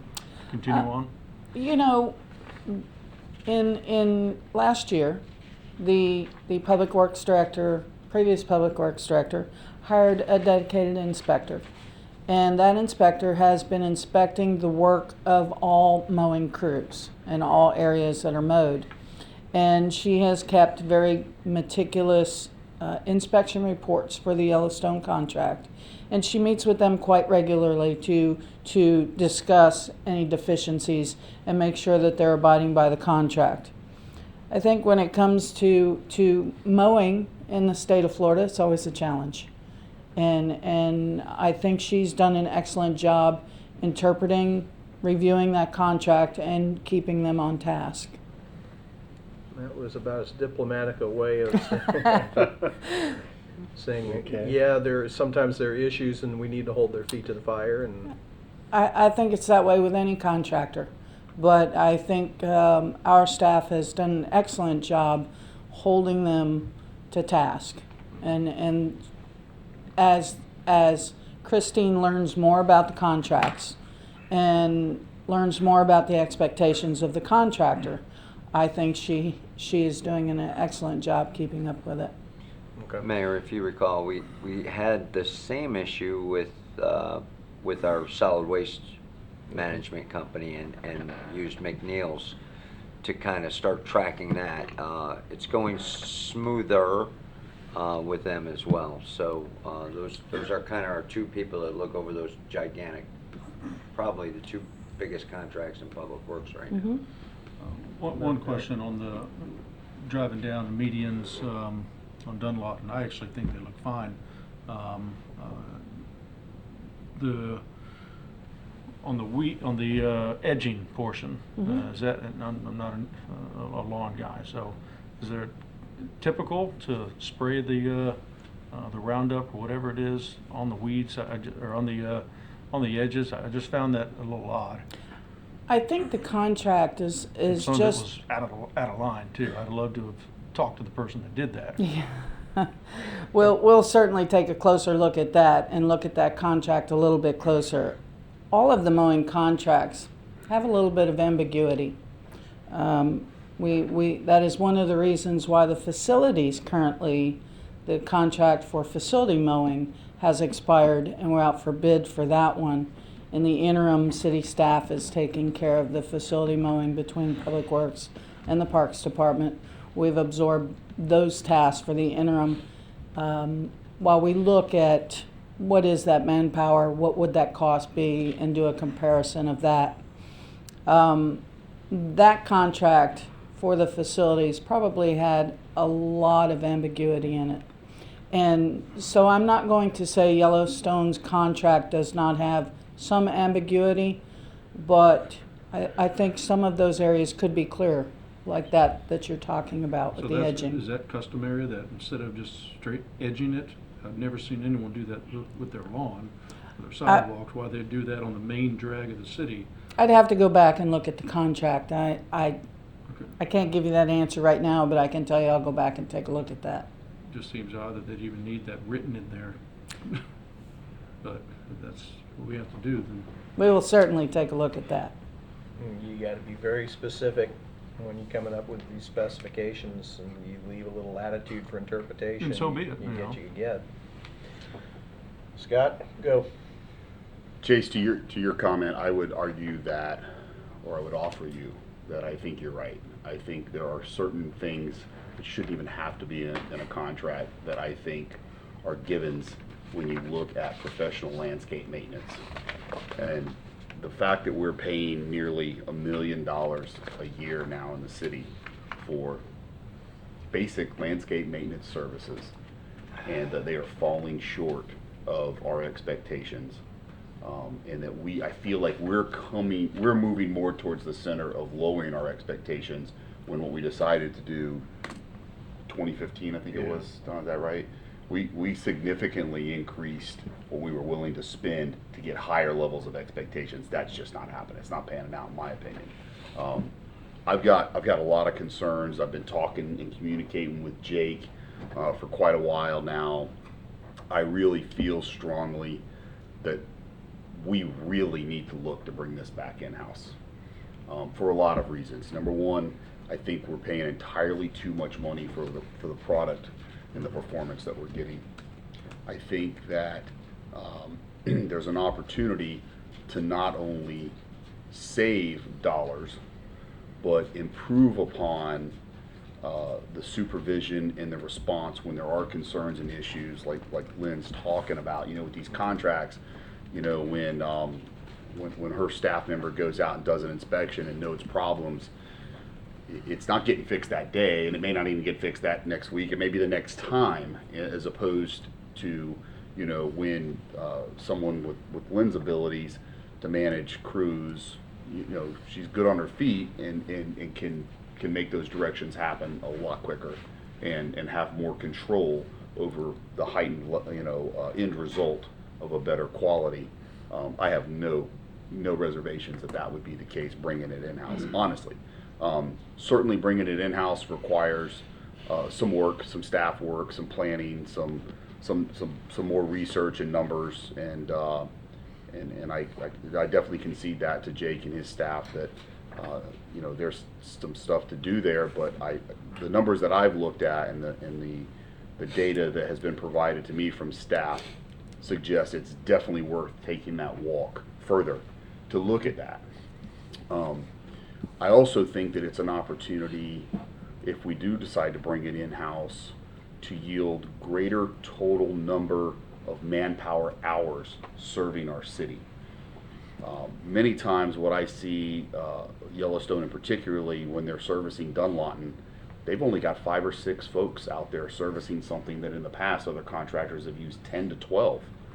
And so, for example, last week when they serviced, they're required to edge around the tree rings. Well, what you've noticed is the tree rings that used to be 48 inches from the base of the trees have gone to 40 inches to 36 inches to 30 to 25. And so when they're not doing that every service as it's standard, whether it's prescribed in the contract or not, but I believe it is, when they're not doing that, that tree ring is shrinking and shrinking and shrinking and shrinking. And so now you don't have that aesthetically pleasing ring that's supposed to be getting maintained and kept weed free and all that stuff. So And mulched. And mulched. And so, you know, when the contractor wants to cut quarters to improve profit margin, that's a lot of manpower to go around there. So if I only got 5 guys and 6 on the crew today, instead of maybe the 8, 9, or 10 that I should have, then that's what gets cut or missed, or they don't do the proper edging like Chase was talking about, and they take a shortcut and they missed it this week and last week, and now they just weed kill it. So different things like that I think have been happening. They've been going on for a long time. Not necessarily just with this contractor, by the way. Worse, take that, compound it with the week you've had a lot of rain and they're behind. Right. And so other numbers that I really think we want to look at, and I don't want to get too far off track for the purposes of this agenda item, but I also feel like for the amount of money that we're paying, $1 million, close to $1 million plus, let's don't forget we're paying a considerable amount of money to have an in-house inspector to oversee this, that you've got to factor into that total cost. I just think that there could be an opportunity for a lot more manpower hours in Lynn's divisions during the slow seasons where we can catch up, or she could have additional resources for things like the drainage, ditch cleanups, and different stuff like that. There's all kinds of different things we could do with those hours. But with the contractor, what happens is you pay that annual contract divided up in 12 months. And so even though January they may only show up to mow once or not at all, or however that works out. I think December, I'm not trying to put you on the spot, Lynn, but I think it's like either November, December, January, February, somewhere in there, there's 3 to 4 month span where they only show up 3 times. But you pay for that the same as you did in June. And so those opportunities in those months, you know, if we were in-house with full-time staff, that grass still won't need to be cut more, but now we've got folks that can help us catch up in other areas and still, I believe, yield considerable savings that's worth doing that. So it's something I'm going to continue to work with Jake and encourage him to have his staff do that. At the end of the day, guys, keep in mind what this is. This is cutting grass. This is basic landscape maintenance. It's no different than it is at your home, my home. It's mow, edge, trim, take care of the weeds, blow it off, that type of thing. Yes, it's happening on the highways and high visibility areas. Same thing with our retentions. I mean, retention stuff is, nobody cares that looks, you know, it needs to be cut, right, trimmed down to the water, but nobody's looking for that to have a high visibility, manicured cut look. And in most of those areas, I think those areas only get serviced 24 times a year anyway. So, and that's the other thing, is you've got different service levels for different areas. So I would just ask for the support of council to continue directing the city manager with his staff to really look at that and see the possibilities, what they may be, of us bringing this in-house realistically, and see what we can do to not only heighten the service, the end result, I mean, but also save some dollars and also provide additional manpower hours that would be available to fulfill other needs that I think we need some time to catch up on, and opportunities to catch up on. And that if it all works out, man, that would be a great thing for us to realize in the end result. But I know there's still work to be done on that. My concern with extending the contract for a year, and I know Jake can speak to this, April 4th.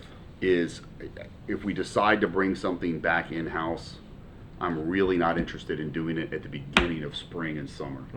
That's a recipe setting yourself up for a much bigger challenge than it would be to be doing that transition more into fall and winter months, and giving our city team and staff an opportunity for great success and stuff like that moving forward. So those will be my comments on that agenda item, and I will pass and yield to someone else. No, I appreciate what you're saying. I mean, when's it happened?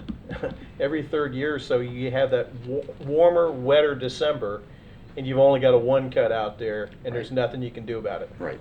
And the grass is growing like it was late summer, early spring. It does happen. Well, and Mayor, to your point, I mean, and the more I think about this, the more opportunities like that that I think we need to have that discussion with the city manager and his staff, because that's a good point. But keep in mind that, you know, if it rains 5 days this week and Yellowstone can't come mow, you pay them.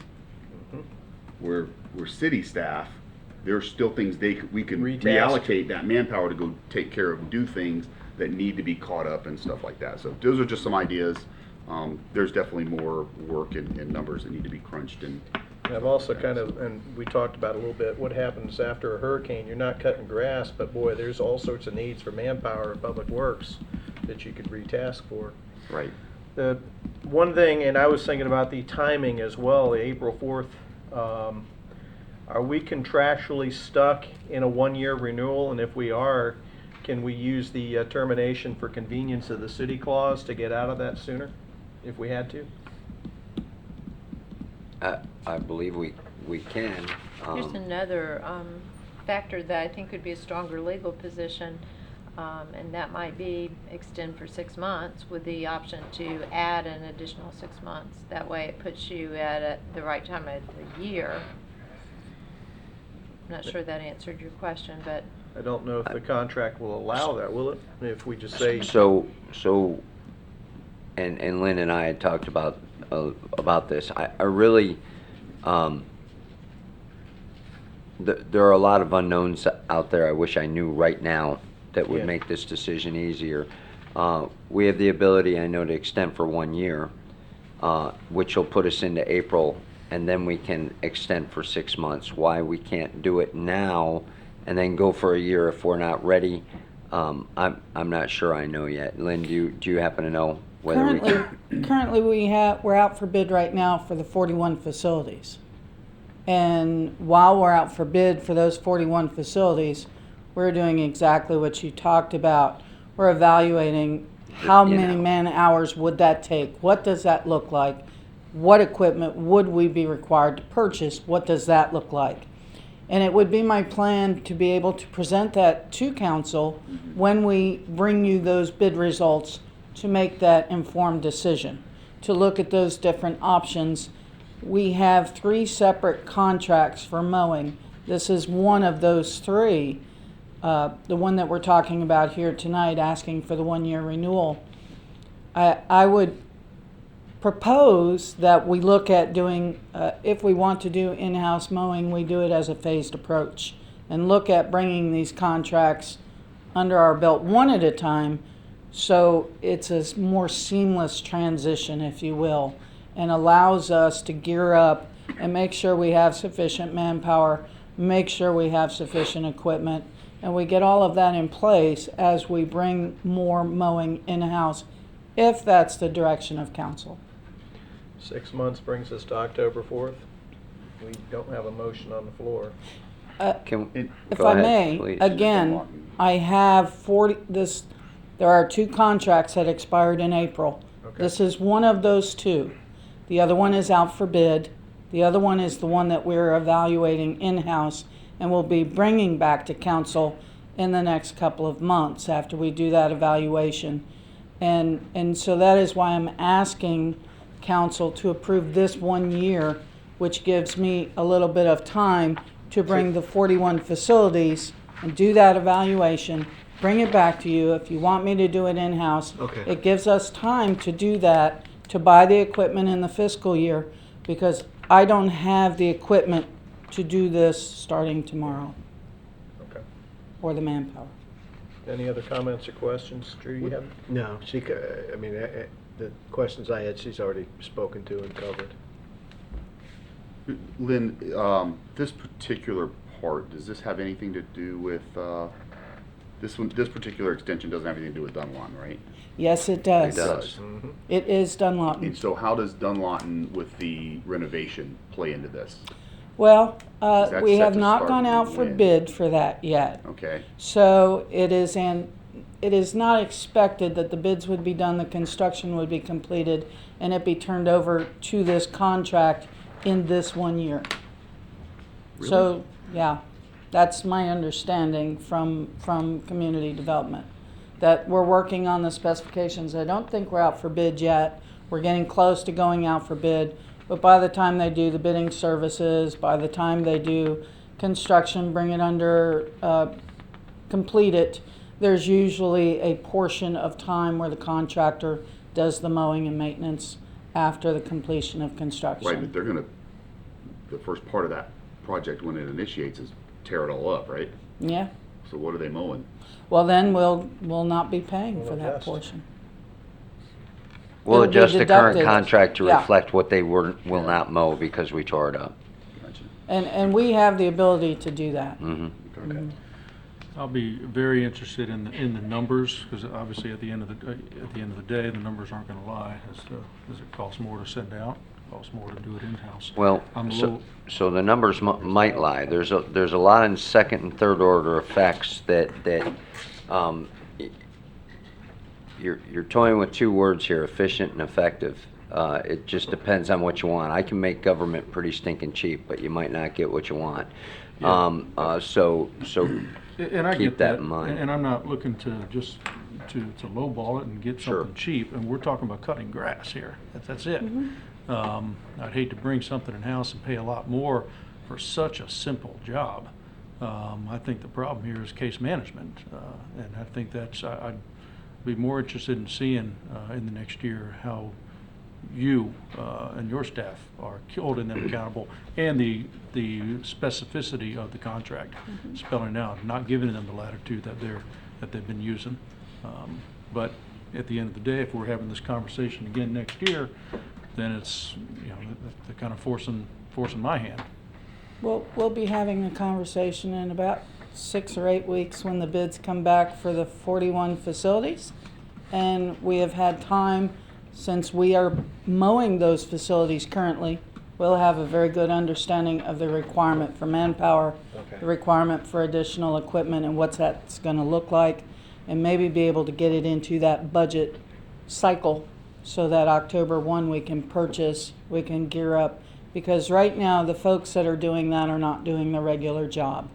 And right now what I've done is I've diverted the tree crew from trimming trees, except in safety situations. We've diverted that tree crew over to facility mowing so that we can monitor how many man hours it takes to do that work. What equipment do we need? What does it take for maintenance on the equipment? Because that's something else we have to consider is, are we going to contract out maintenance on the equipment? Or are we going to hire another maintenance mechanic to maintain that equipment in-house? So those are also things that we're looking at. We're trying to encompass everything that a contractor would have to consider when they bid. This way, when the bids come in for the facility mowing, which again, we're out for bid right now, when those bids come in, we'll see what the contractor price is. We'll see what it requires for us to do in-house and any other items we might consider, and then be able to present that to council for direction on the facilities. But I don't have that information on this portion of the mowing contract yet. The two others that we're contracting out with, are they not equipped or interested in carrying on the Dunlawton area? Well, again, it was bid. So And nobody this else- was bid, and if we don't renew this particular contract, we would have to put it out for bid again, and it's a timing issue. I absorbed the 41 facilities for that lapse of contract. I can't absorb that and these rights of way, these 63 rights of way, with the equipment and manpower that I currently have tomorrow without a contract. Let's put a bow on it. You guys willing to accept the recommendation for 1 year? No. I am. Need a motion? Motion to approve for 1 year? Second? Any other comments? Call the roll. Councilman Tremont. Yes. Councilman Bastian. Yes. Vice Mayor Stiltner. No. Mayor Burnett. Yes, 3-1. You're in business for a little while longer. But if you see an opportunity to get us out of it in less than a year, and we have that clause there available to us, We're Jay on it. said efficiency and effectiveness. We're on it. Okay. Sure. Thanks. Appreciate it. Thank you. Item 26, first reading of ordinance number 2018-12, repealing the Library Advisory Board. An ordinance of the City Council of the City of Port Orange, Volusia County, Florida, repealing ordinance 1996-29, disbanding the Library Advisory Board of the City of Port Orange, Florida, and providing for an effective date. Move to approve ordinance number 2018-12. Second. We have a motion, we have a second. You guys are getting sleepy? I think that we have talked about this ad nauseum about disbanding the board because it is repetitive and there's just we just haven't found a way to task them with anything to do. Any other conversation or discussion? Anybody else like to speak to this?